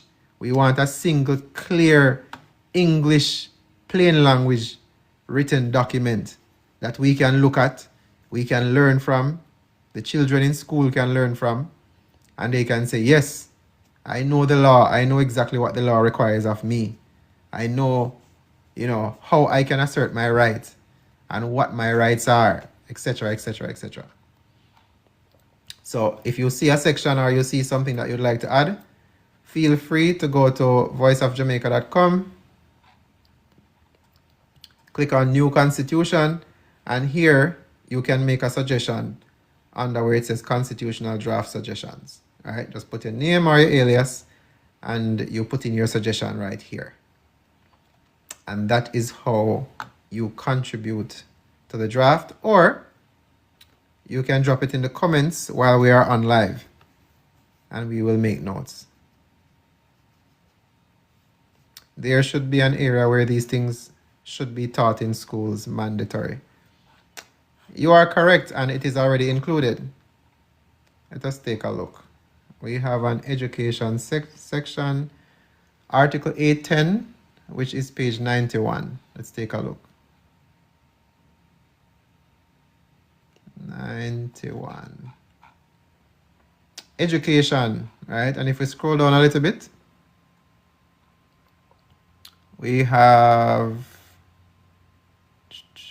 civil and legal education, right? Here it says, all students shall be taught the Constitution of Jamaica, the rights and duties of citizens, and the structure of government.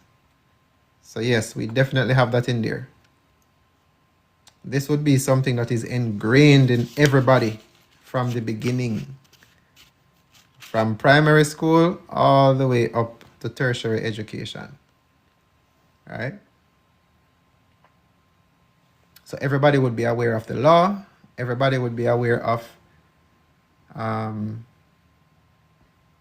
even legal practice. That should be something that is commonplace. If someone wants to go and represent themselves, you shouldn't have a problem, right? If it is a part of our daily living in Jamaica, we should know what to do. If we don't know what to do, that means that it is arbitrary. Means it is not, if it is not accessible to us, right? Something that we don't have to go out there learning specialized knowledge for, and it is a part of our lives. That is not an effective society. Right? So, yeah, this will become a part of the school system. And here is the curriculum that we would have at the primary level and going up, high school level, primary level. So we should be the ones creating the curriculums and the requirements for our students, for our children. We can't depend on government to come up with everything. That's not good. How can someone else know what is good for our children? Now we supposed to put that together. Now we supposed to know what we want for our future and our future generations. So we have to input in that. We have to ensure that we put all of the basic life lessons and life skills into something mandatory, right? Every child should start learning a skill at an early age. Well, that is something that we can look into, but here we have practical life skills. But when we talk about specific skills, that is a subjective matter. I know in high school back in my day, you have certain you had certain practical classes, Like you had woodworking, you had metalworks, you had sewing class, you had food class, right? And those four were practical classes, right? And I think those were really good, you know? Those were really good classes. And look at it. Today in Jamaica, you don't have a lot of people who are engaged in clothes making. Right, auto mechanic. You don't have any widespread, well, I'm not gonna say that still. I've heard about hard programs, that offer courses and stuff, certificate programs, etc. But we really should have these things infused in our learning institutions, right? Certain skills that are just basic. Everybody should know certain things. Cooking is one, right? Here we have hygiene and body care. Definitely, right? Maths and science, basic thing, history and civic education, these things should be basic. Like, for example, business establishment and development. These should be basic. Again, not everybody want to get up and go farm a business. But if you did want to do it, you should know how to.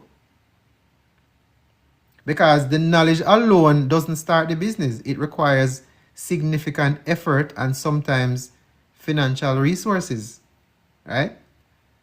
So it is not just the knowledge alone. It requires a lot of persistence and dedication.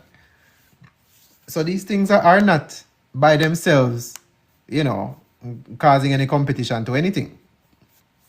Some people might get the knowledge and say, me start a business, rather go just work for somebody right now and get some money.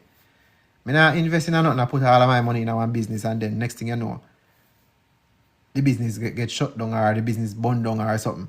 People have that mentality. Not everybody want those kinds of responsibilities. Some people just want to work and garden yard. Right? So that knowledge should be basic for everybody. Language and communication and maths. I've gone to school with people who they can't retain math. They can't check this one heap of maths. Let us think about this. So we need programs for grants to start business because a certain people get grants. Well, that might be an area of contention, right? Because the government is not supposed to be engaged in, or let's put it this way, the law is not supposed to be engaged in commercial matters, right? So if we're going to engage in certain things like funding businesses and that kind of things, that is a very risky factor. You cannot predict that a business is going to be successful. That is reserved for like banking institutions and so forth, right? So if we're talking about grants where you can give somebody a certain amount of starting capital for whatever, that is something that would have to be discussed, right, with everyone, because it cannot be for just a specific group. It has to be equal across all areas. If we're talking about the students, them coming out of school and all and something, it has to be equal. Just for farming, yeah, that's something that would require, everyone's input. Because you don't want to put a strain on the system putting in something like that. Unless it's needed. Unless it's needed. So that is something we can definitely look into a little bit later. Now, let's take a look at mathematics, right? We go through school. We go through basic school, primary school. Some of us go to junior high or all age. Then you go to high school. Then you might end up in a 2-year or a 4-year college. And some of us end up further. Now, when we look at something like mathematics, how much of that mathematics do we really use? You start learning about area, circumference, triangle. You start going to pre-calculus, calculus. You start doing all of this advanced math. And in our society, we literally don't use it. Most of what we do is add, multiply, and subtract. Most of the time, we don't even divide. Dividing is not really used in financials like that. It is almost a rarity, right? Most of what we do is adding, multiplying, and subtracting. That's it. You give somebody your money, you're supposed to get back some change. That's most of what we do. If we look at investment or we look at some kind of profit structure, that is when we would use multiplication, right? But literally just add and subtract. So, you know, we have some of these hurdles that we create for children and students that are very artificial. It is not practical within our society. Now, again, I am not saying it might not be useful in some cases, you know, but it should be specific to industries. It is a waste of time. Waste of time, waste of energy, bringing frustration to many people. We don't need long division and, you know, all of them something there. Like, it needs to stop. It really needs to stop. If it is not for a specific career path, I don't think we need to go down like our science, right? Most of us will not use anything we learn in science class. We're not going to be getting, a matter of fact, we don't even have access to some of those chemicals to be doing anything. They might teach us like something to make smoke, to make magic trick, poof. This a change color and all of that. How is that practical in our society? How many of us use anything in science class in our regular everyday life? Whether it be work or recreation. How many of you use those skills?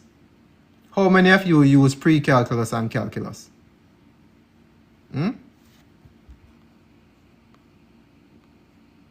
How many of those things do we use?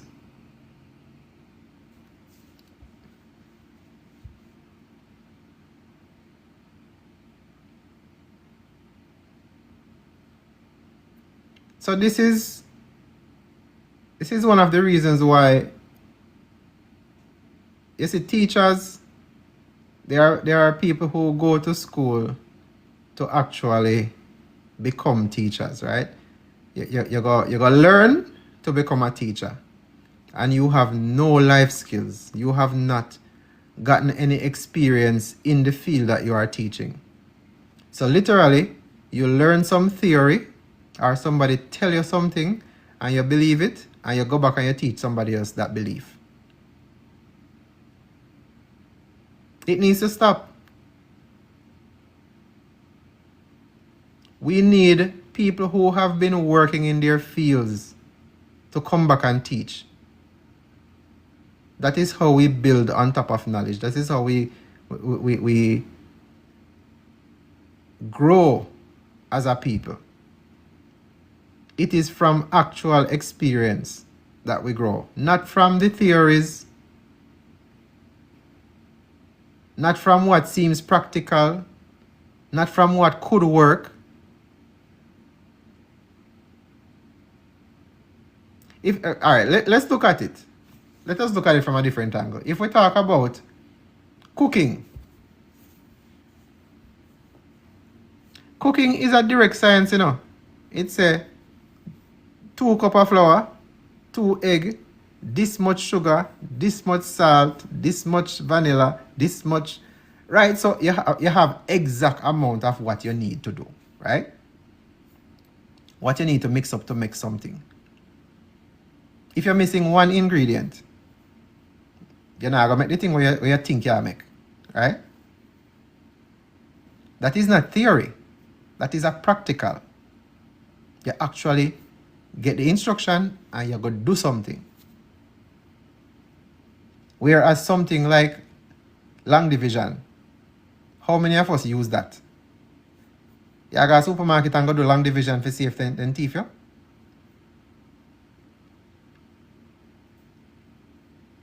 Are you going to use it at the bank?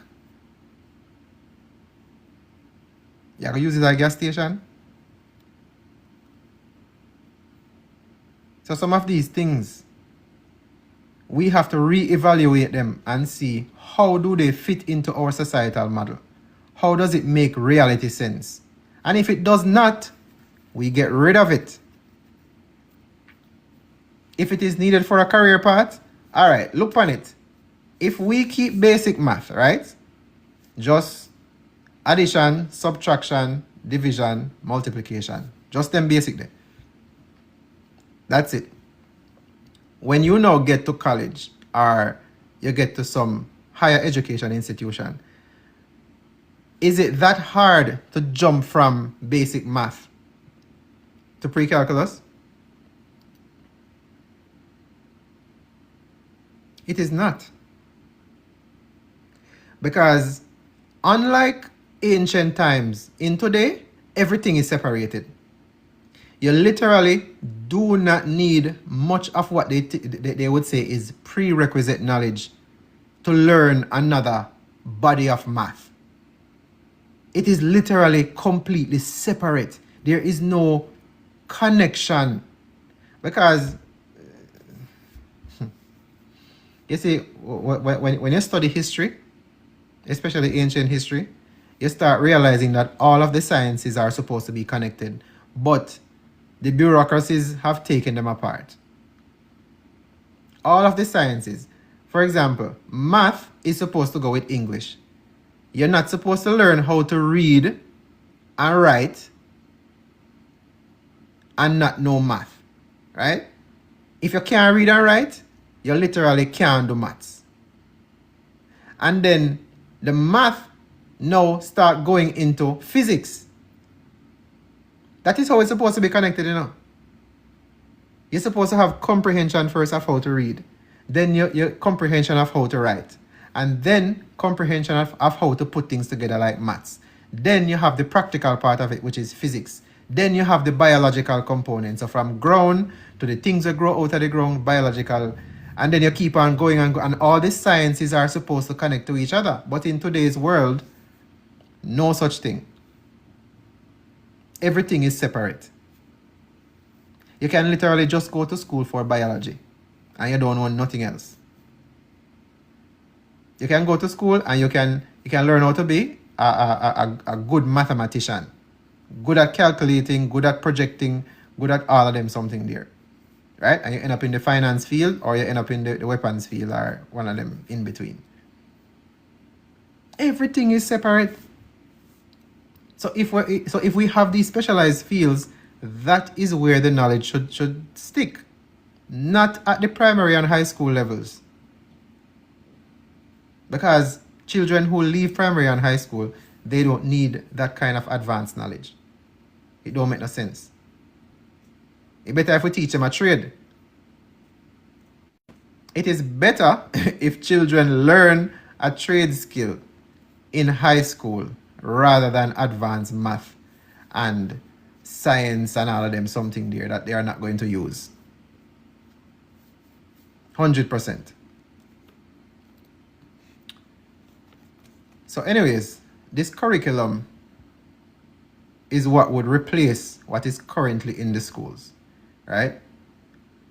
And this would more support our economy rather than training our children to rely on international support to get a job. You know how much people may say online, I come on a ball and a plead, I say they can't find no job. Them parents send them to school and them come out of school now and them cannot find no job. Them barely get interview and them I tell them they don't have no experience so them can't hire them. Crazy.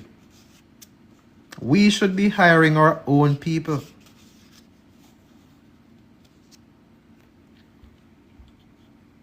We should be creating our own jobs. We should not be sending people out there to beg. Imagine that. We are here saying, the nation, our country, is saying, yeah man, we want all of these children to go to school, and they must go to school, and when they reach this level and they get this education, then we want the jobs for them and this and that. And when them don't know, then can't get the job. Here's an idea. Here is a little idea. How about, instead of us competing for jobs, competing to work, because that is what our current society is. Just this competition of work and trying to get some money. Why don't we cut the workday in half?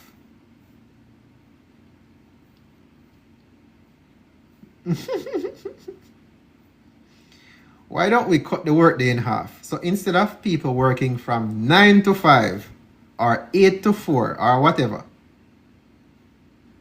you work from 8 to 12, 4 hours. Just 8 to 12, right? And then someone else work from 12 to 5 or 12 to 4. And then another set work 4 more hours. Doesn't that make more sense than to have everybody I get up the same time, I run go work?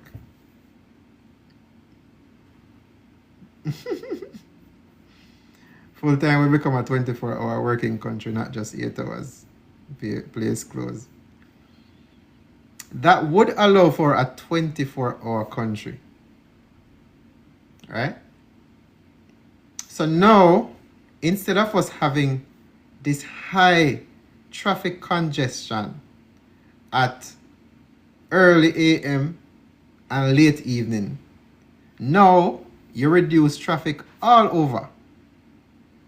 Now, everybody participate and they are not exhausted. They are not so cynical. Now they actually say, yeah man, I just have to work for, I come at 12 o'clock so I can get anything done. I can go to the bank in the middle of the day. I can go to the supermarket. I can go to the beach. I can go look for my family and go back home. Without traffic, without contention, without grief. You get it? So, wouldn't it make more sense for us to have such a society where everybody gets to work and everybody gets to rest and actually enjoy some part of their life? Not just constant work. You get 2 little days on the weekends where the bank is closed, and on Sunday almost everywhere closed. Some supermarket actually open, but almost everybody want to just stay at them yard and relax, and you only get 2 days out of the week. If you do everything what you couldn't do during the week, you only have 2 days to do it. Wouldn't it be better if we change this work culture? Change the work culture, change the pay, change the cost of food and living and all them something there.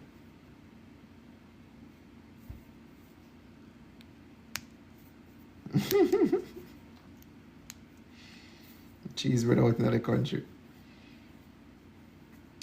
That would make us so much more independent. Right? Cut down the work week too. Can't say Monday to Thursday. Right? And then everybody stagger along. Alright, so those who work Monday to Thursday, then you have Tuesday to Friday. Then you have Wednesday to Saturday. And you just have people rotate. Right? All through the day, all through the night. I think that would be a much better way to handle society than what we currently have. Much, much better way. Just a thought. Just a thought. And then when we talk about technology and managing crime, you know, what happens when we get past that? Let's say we get crime under control. What do we do next? Now that we don't have a moving goalpost where we are saying we are trying to get crime under control, like get crime under. What happens when we solve that problem? Shouldn't we be looking at how can we now enjoy life more? Anybody who threaten our peace, we get rid of them or we put them to work back in society. Oh, here's another section. Someone suggested, someone made a suggestion last time regarding criminal penalties, right? Let's see if I can find the section. Traffic, customs, crimes and penalties, and enumeration of crimes. We're getting close.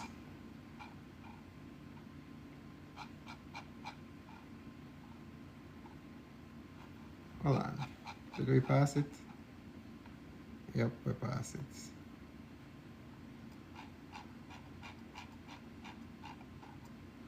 Which section was that? This was criminal penalties 285. Okay, it's up somewhere. Let's take a look at this section.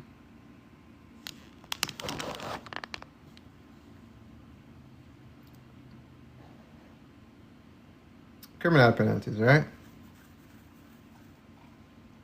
What was it? 285.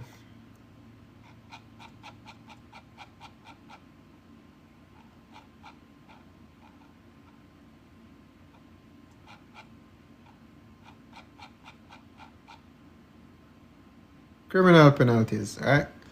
So we talk about this on the last live. However,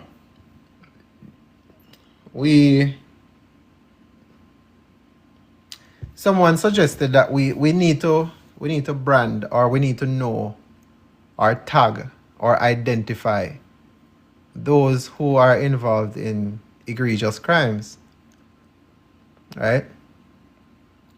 So here we have, you know, these individuals who involve themselves in sexual crimes, right? Apart from removing the organ, here we have a diamond tattoo shall be made under the left eye, permanently and publicly identifying such convicted criminals. Right? So, apart from having the record in the public record system, if you walk on the road and you see somebody with a diamond under their left eye, then you would readily know that that was an individual who was involved in a certain type of crime, right? You know, this is more humane than, I mean, it could be whatever. I just put a diamond here. You know, you can come up with something, you know, like whatever. I don't know. Right? But this would be something where you don't have to wonder if somebody is this or somebody is that, or it would literally be something right there. We can put an X. You can put, I don't know. I don't know. I can't think of anything negative. But something that shows the public that you were a convicted criminal. Right? So even if you're so-called escaping nearby bushes, which again is not going to really be possible. No, then can't wear the mask. And even so, you can't wear a mask so close to your eye anyways.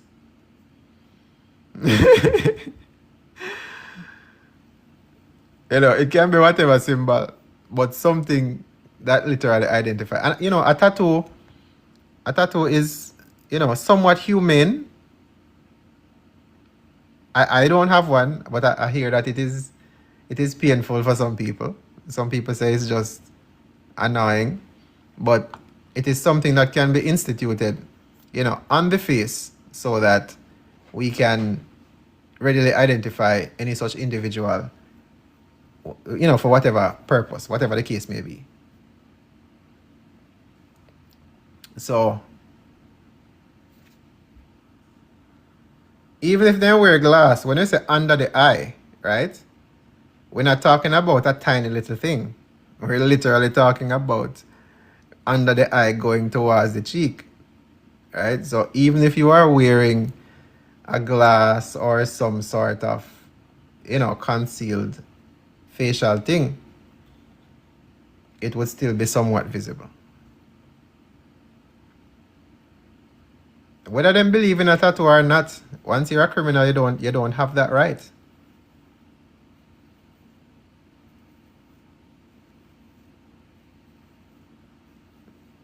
Tattoo the thing that they help themselves to. I think that is a little generous still.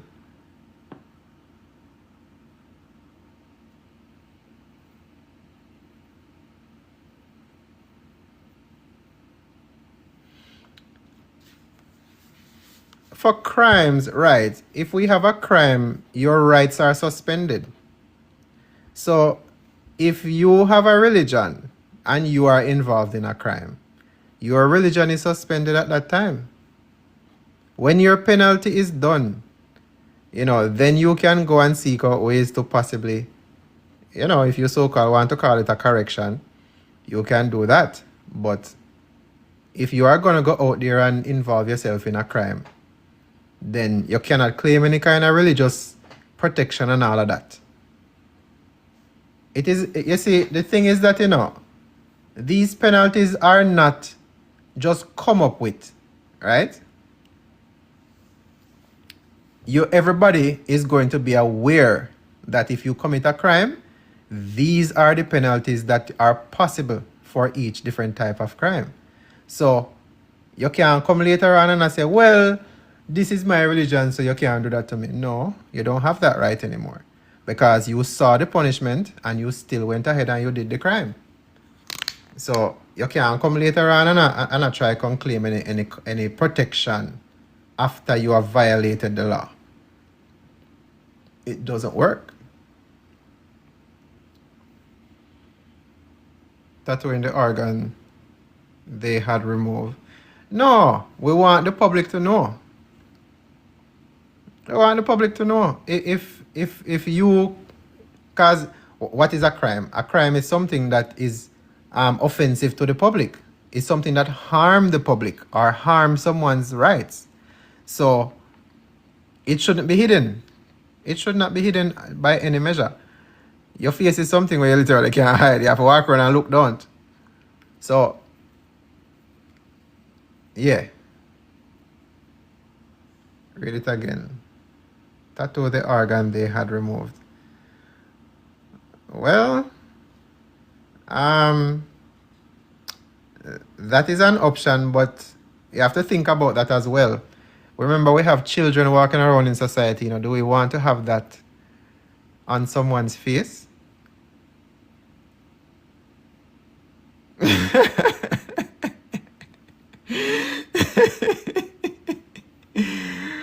One big X in the center of the forehead.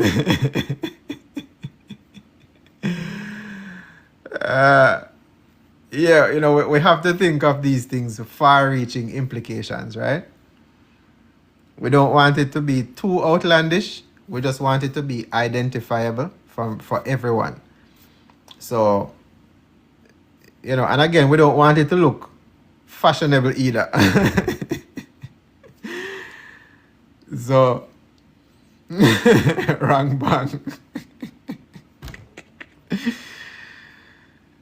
Yeah, it can be on the forehead. You see, the thing is, we want it to be close to the eyes so that you can use later religious garb or, something to cover up whatever it is. So if you want to put a wrong bang in the forehead, hey, you know, that could be a consensus. Wrong bang right in the middle of the forehead. You can't miss that. Can't miss that. Right? So let us put that placeholder for now. How is it again? 285.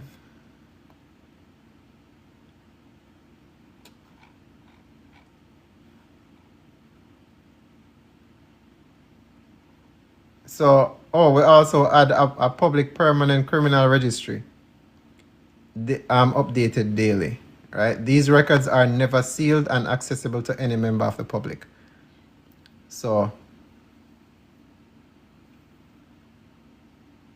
this can put an X.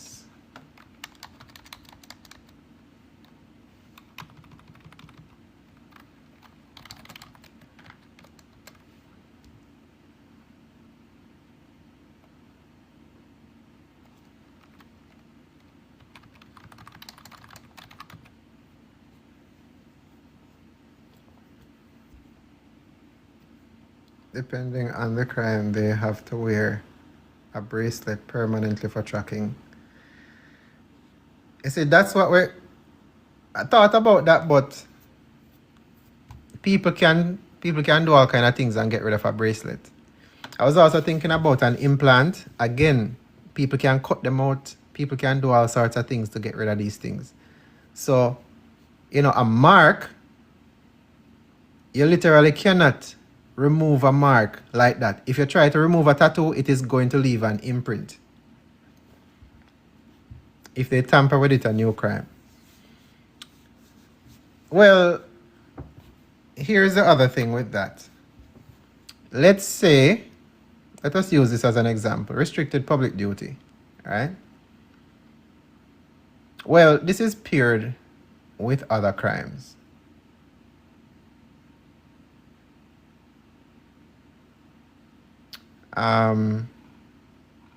Let's see. All right, let's look on a thief. All right, let's go back to this. Let's look at finger crush by a hammer.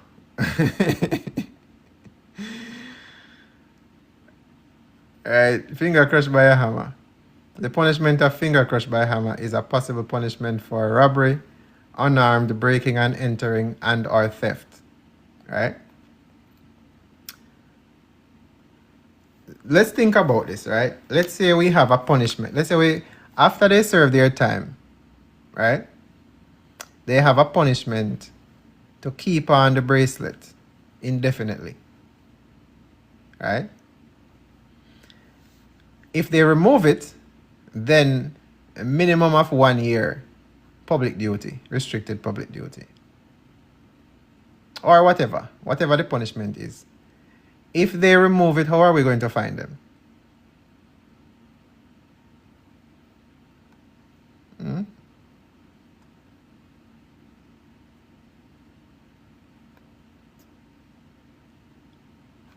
And how would people identify them if they have a bracelet? And remember, a bracelet, well, it can be close enough to the wrist or close enough, well, I can put on an anklet. But also, the other problem with those kind of things are if we create it in such a way, or you have a technology that is attached to someone, at some point it has to be charged.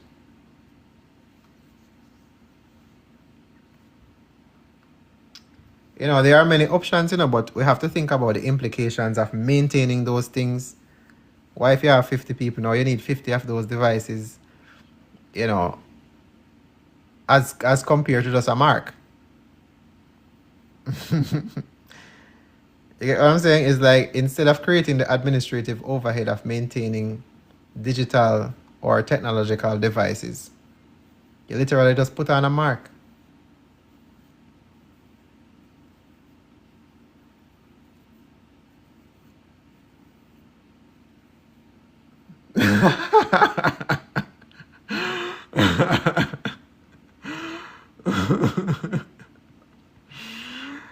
Glow in the dark facial tattoo. Jano Star.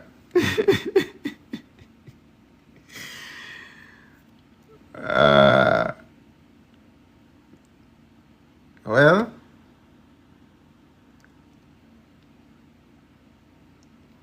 it's possibly no. And I think, the less manageable option, because again, we don't really care about a criminal day. Technically, it's, after them get catch and them get prosecuted, you really don't care where they're at. You just want to be able to identify them wherever they are at. So if we have the X in between the eyes, anybody can look right there so and know say, okay, are you that?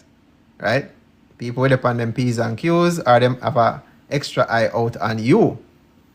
Right? When you really want something we have to maintain. That should be easy enough. Even if we see where somebody try mark it out or somebody try do something to it, it is going to leave a scar. Right? If you try to remove a tattoo, what happens? You're still going to have a scar there. Long-term scar. Right? By the time that forget rub out or anything, everybody know who you is. Literally. Right? And again, yeah, then can draw around it, but you're still going to see the X. And again, the point of these punishments are to deter any further crime. Right? For example, if you're a thief, your finger get crushed by a hammer. Now, this goes a little bit further. The punishment of finger crushed by a hammer is a possible punishment for robbery, unarmed, breaking and entering, or theft. The offender shall be strapped to a chair and held in place for as long as possible on the day of the punishment. This punishment will be supervised by a surgeon or other qualified medical professional. After punishment, the medical professional shall assist in medical treatment. Right? So, once you get slammed with the hammer upon your finger, you literally cannot move. And it is not going to be cared for until the medical professional say, all right, this is enough. Right? So, it is not a one and done thing.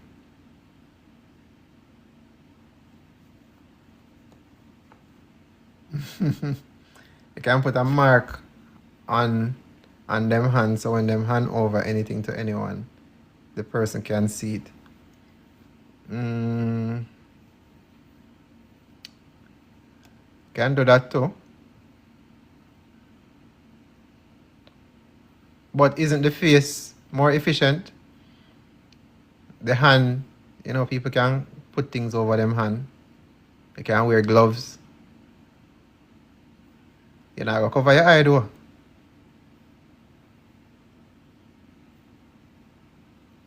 Right. What would be considered torture or inhumane? The finger crush?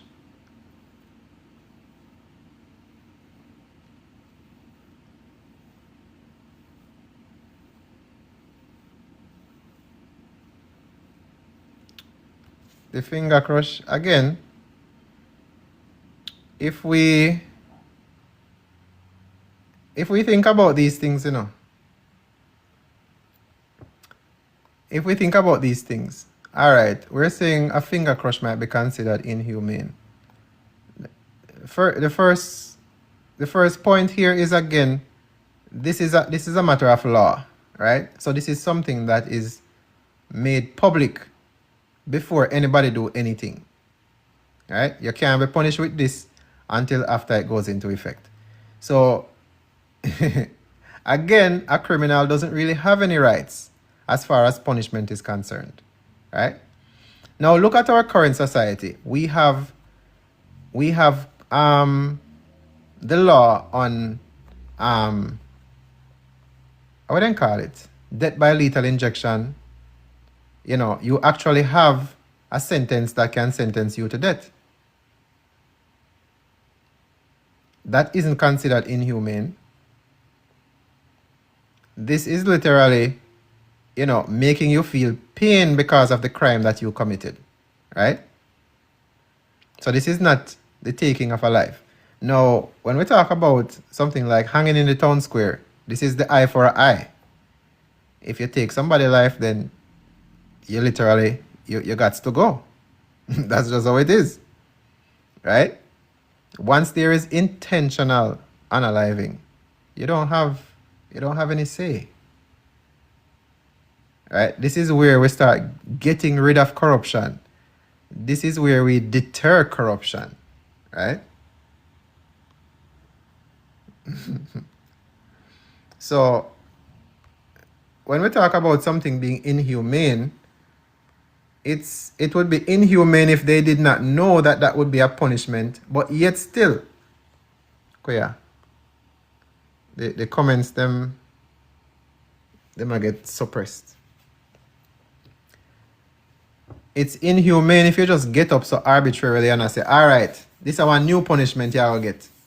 Nobody never get this punishment before. But if you're literal, all right, let's use a different example. If you tell one pitney say, here we go on. You see, if you left the yard again, I mean, I don't know where you're gone, just know say when you come back, you get beaten. And the pitney leave and come back. Is it inhumane to discipline the child when they come back?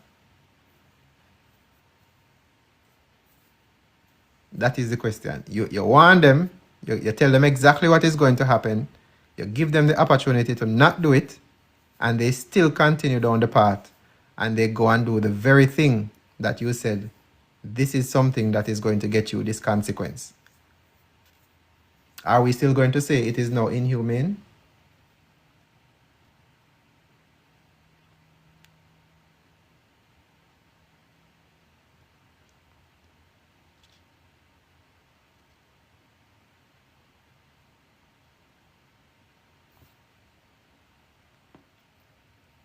I mean, who would defend a thief?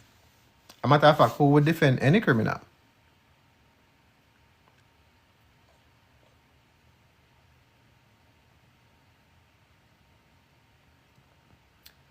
A medical professional cannot be inside the room. It's a breach of their protocol. No, man, you think of it. You think of it in a different light.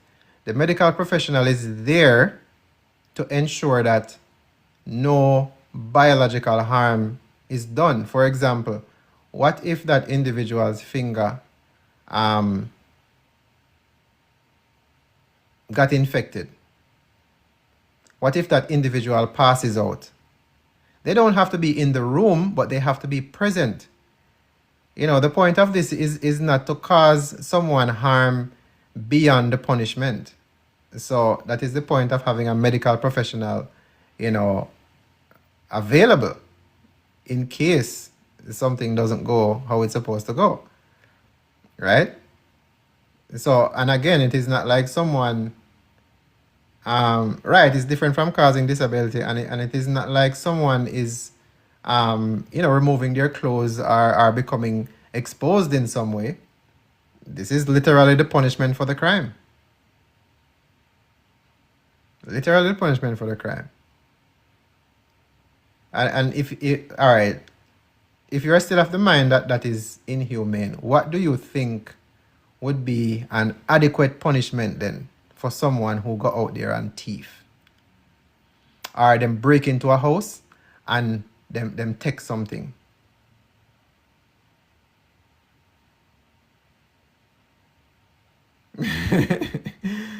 Persons with diabetes and so forth. Listen, you are thinking about a citizen's rights. A citizen is someone who is law abiding. Someone who is a lawbreaker, or someone who is violating the law or violating the rights of others. How can we put them in the same class as someone who is protected under the Constitution?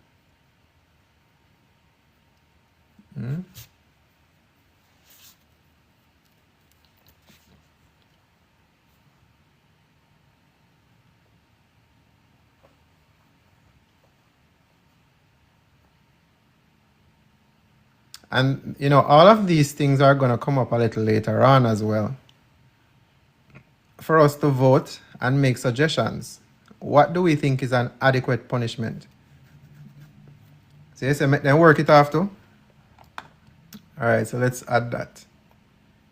All right, that is fair. 1 year. 1 year restricted public duty.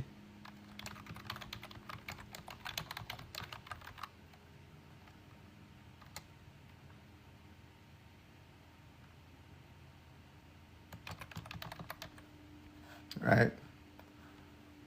So what would we consider to be a good punishment for someone who is a thief?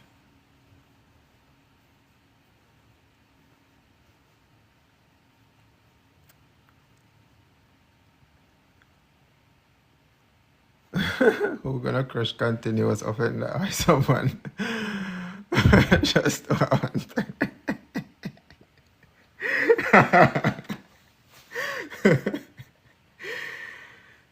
Hey, listen.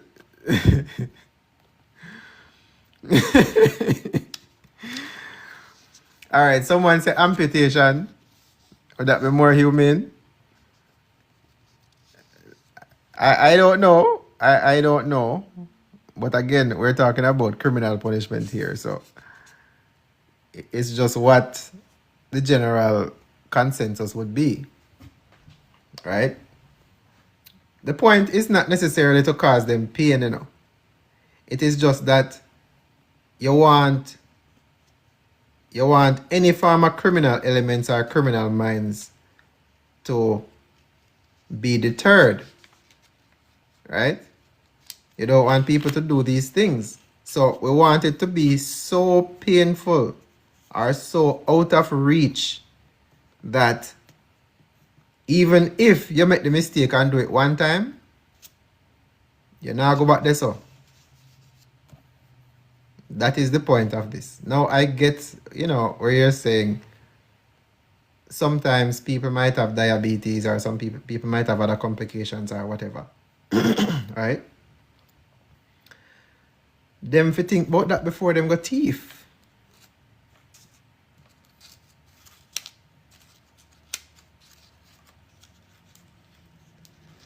I agree. Some people learn from their mistake. Right? So, this is why we have the law made public. Everyone is going to have access to it. We cannot make excuse for someone who breaks the law.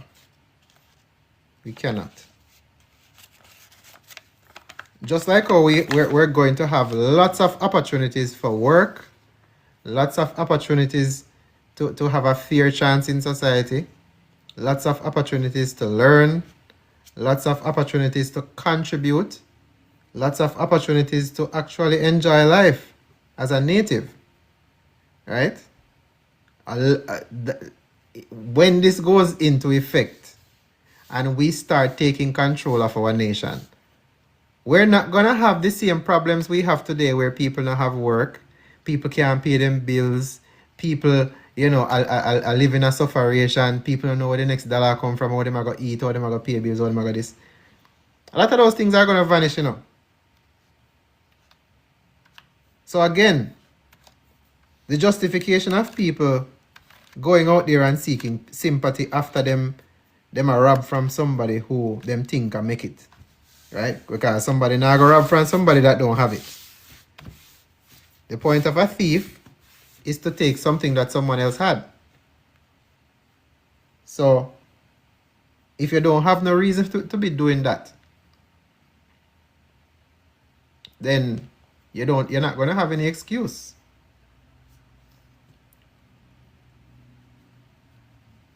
So we are only looking at that in today's society where we are say, boy, we have to be kind of lenient because the way how things set here now, and not everybody have it. But we also have to look at the fact that this draft, this constitution would not be for this current society. society would change drastically when this goes into effect. So now, if we have peacetime and we don't have the same contentions we have today, then are we still going to say, or what would be the alternative then? Right? We can remove this, you know. We can remove this, we can change it, but we would have to replace it by something. All crimes have to have some kind of penalty.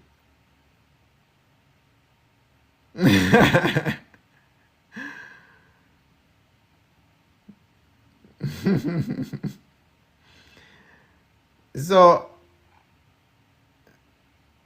work and repay times 10. That will deter them. If them are work, then I get no pay, none tall. That's why we have what's called restricted public duty, right? So, them would just work for a certain amount of years, all them get a food and shelter, and every day them have to work. Right? Once you work your time and you're done, good. Now you can go and separate yourself and do whatever you need to do. But we're not going to count on people to keep them word, especially when them already have a criminal mind, right? With these penalties, crime dropped by 99% the first day of effect. And that is the goal. Now imagine this goes for everybody in society. Every single individual. It doesn't matter your rank. It doesn't matter where you work. It doesn't matter what affiliations you have. Every single individual.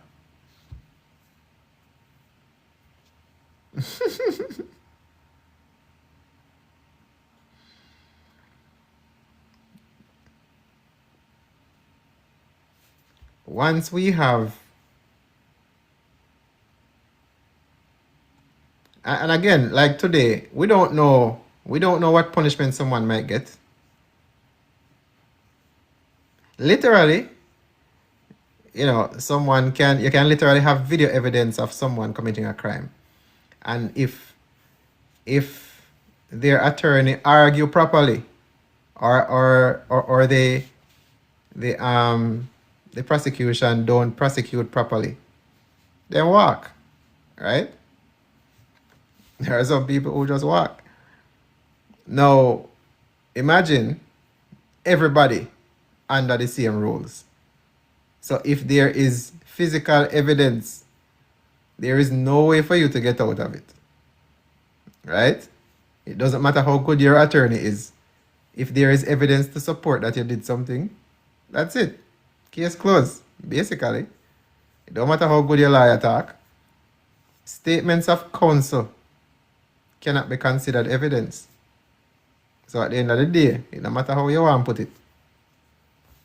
Once it is proven, that's it.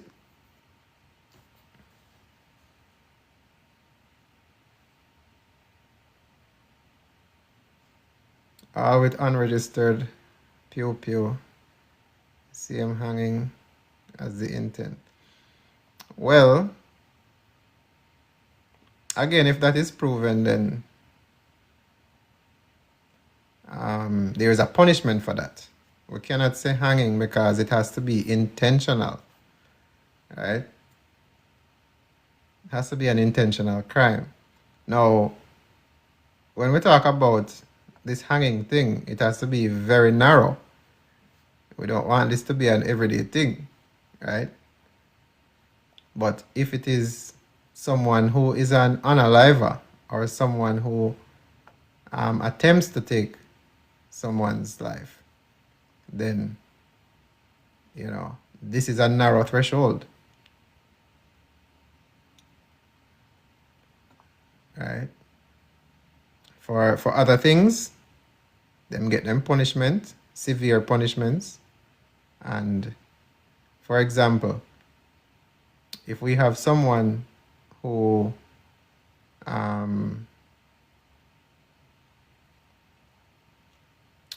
is a fraudster, scammer, swindler, or public official, right?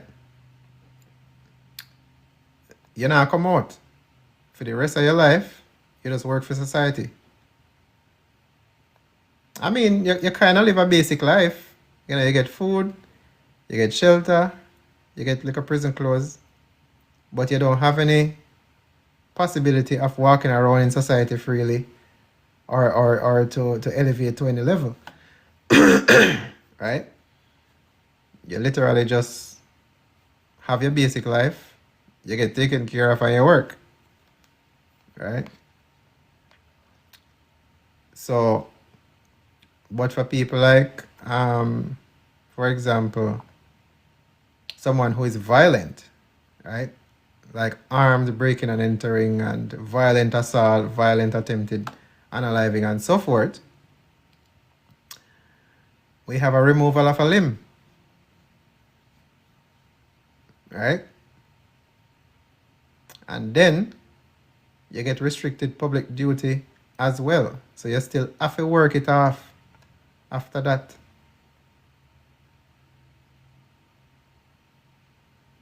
Right? So, yeah. If everybody knows what the penalties are, I am certain there will be a huge decline, almost eliminating so-called crimes in society. Especially where everybody can be held accountable. No shielding, no manipulation of the legal or the justice system or the evidence or nothing like that. And especially with an independent body that answers to no one but the people. Right? So yeah, we are getting there.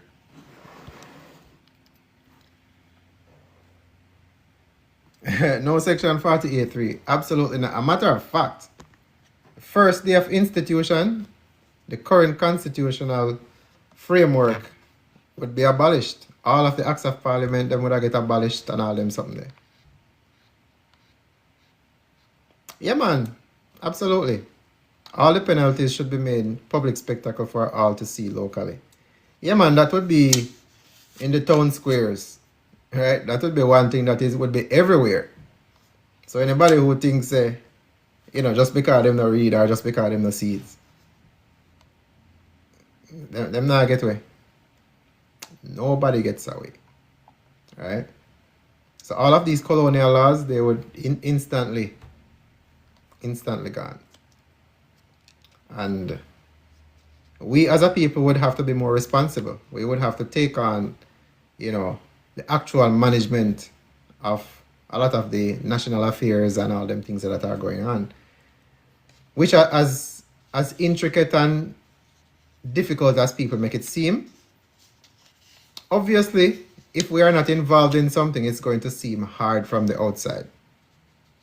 But if we are intricately involved, then it becomes easier day by day, because once you learn, one less thing to worry about, right? So we're getting there. So we are out of time. I don't see anyone that has requested to come up. So we are going to continue again on Saturday. We do have some more suggestions that came in. We're going to be working on those to add the last few sections and the edits. And hopefully by next week, we should be done. Only thing we're going to be doing after that is sharpening up the language, making sure we include all the details, making sure we include any other loose ends and things that might leave a loophole somewhere. We want to close all of those up so everybody is on equal footing. We don't have to worry about, well, this class of people, might have an option to, no discretion, no immunity, everybody equal to the same law. No separate military law, no separate police law, none of that. Everybody go through court, same way. And again, for those who don't realize yet, the interesting thing is that public officials would not get tried by the regular judges. Public officials would be tried by a panel of people from society. So even if they had some kind of connection within the government or the court system, that connection would not be able to help them when it is regular people judging public officials rather than the typical judges that would judge a regular matter, right? So that also maintains a balance where institutional actors or institutional agents would not be protected by their peers. It would be we, the people, who are judging them, right? So that is what we have for today. The research material is going to be available on voiceofjamaica.com under the research link. So if you're interested in the material that we covered earlier, it's going to be posted there. You can scroll down until you get to that section. All right. So big up on yourself, and I will see you all on Saturday. Lawful, always.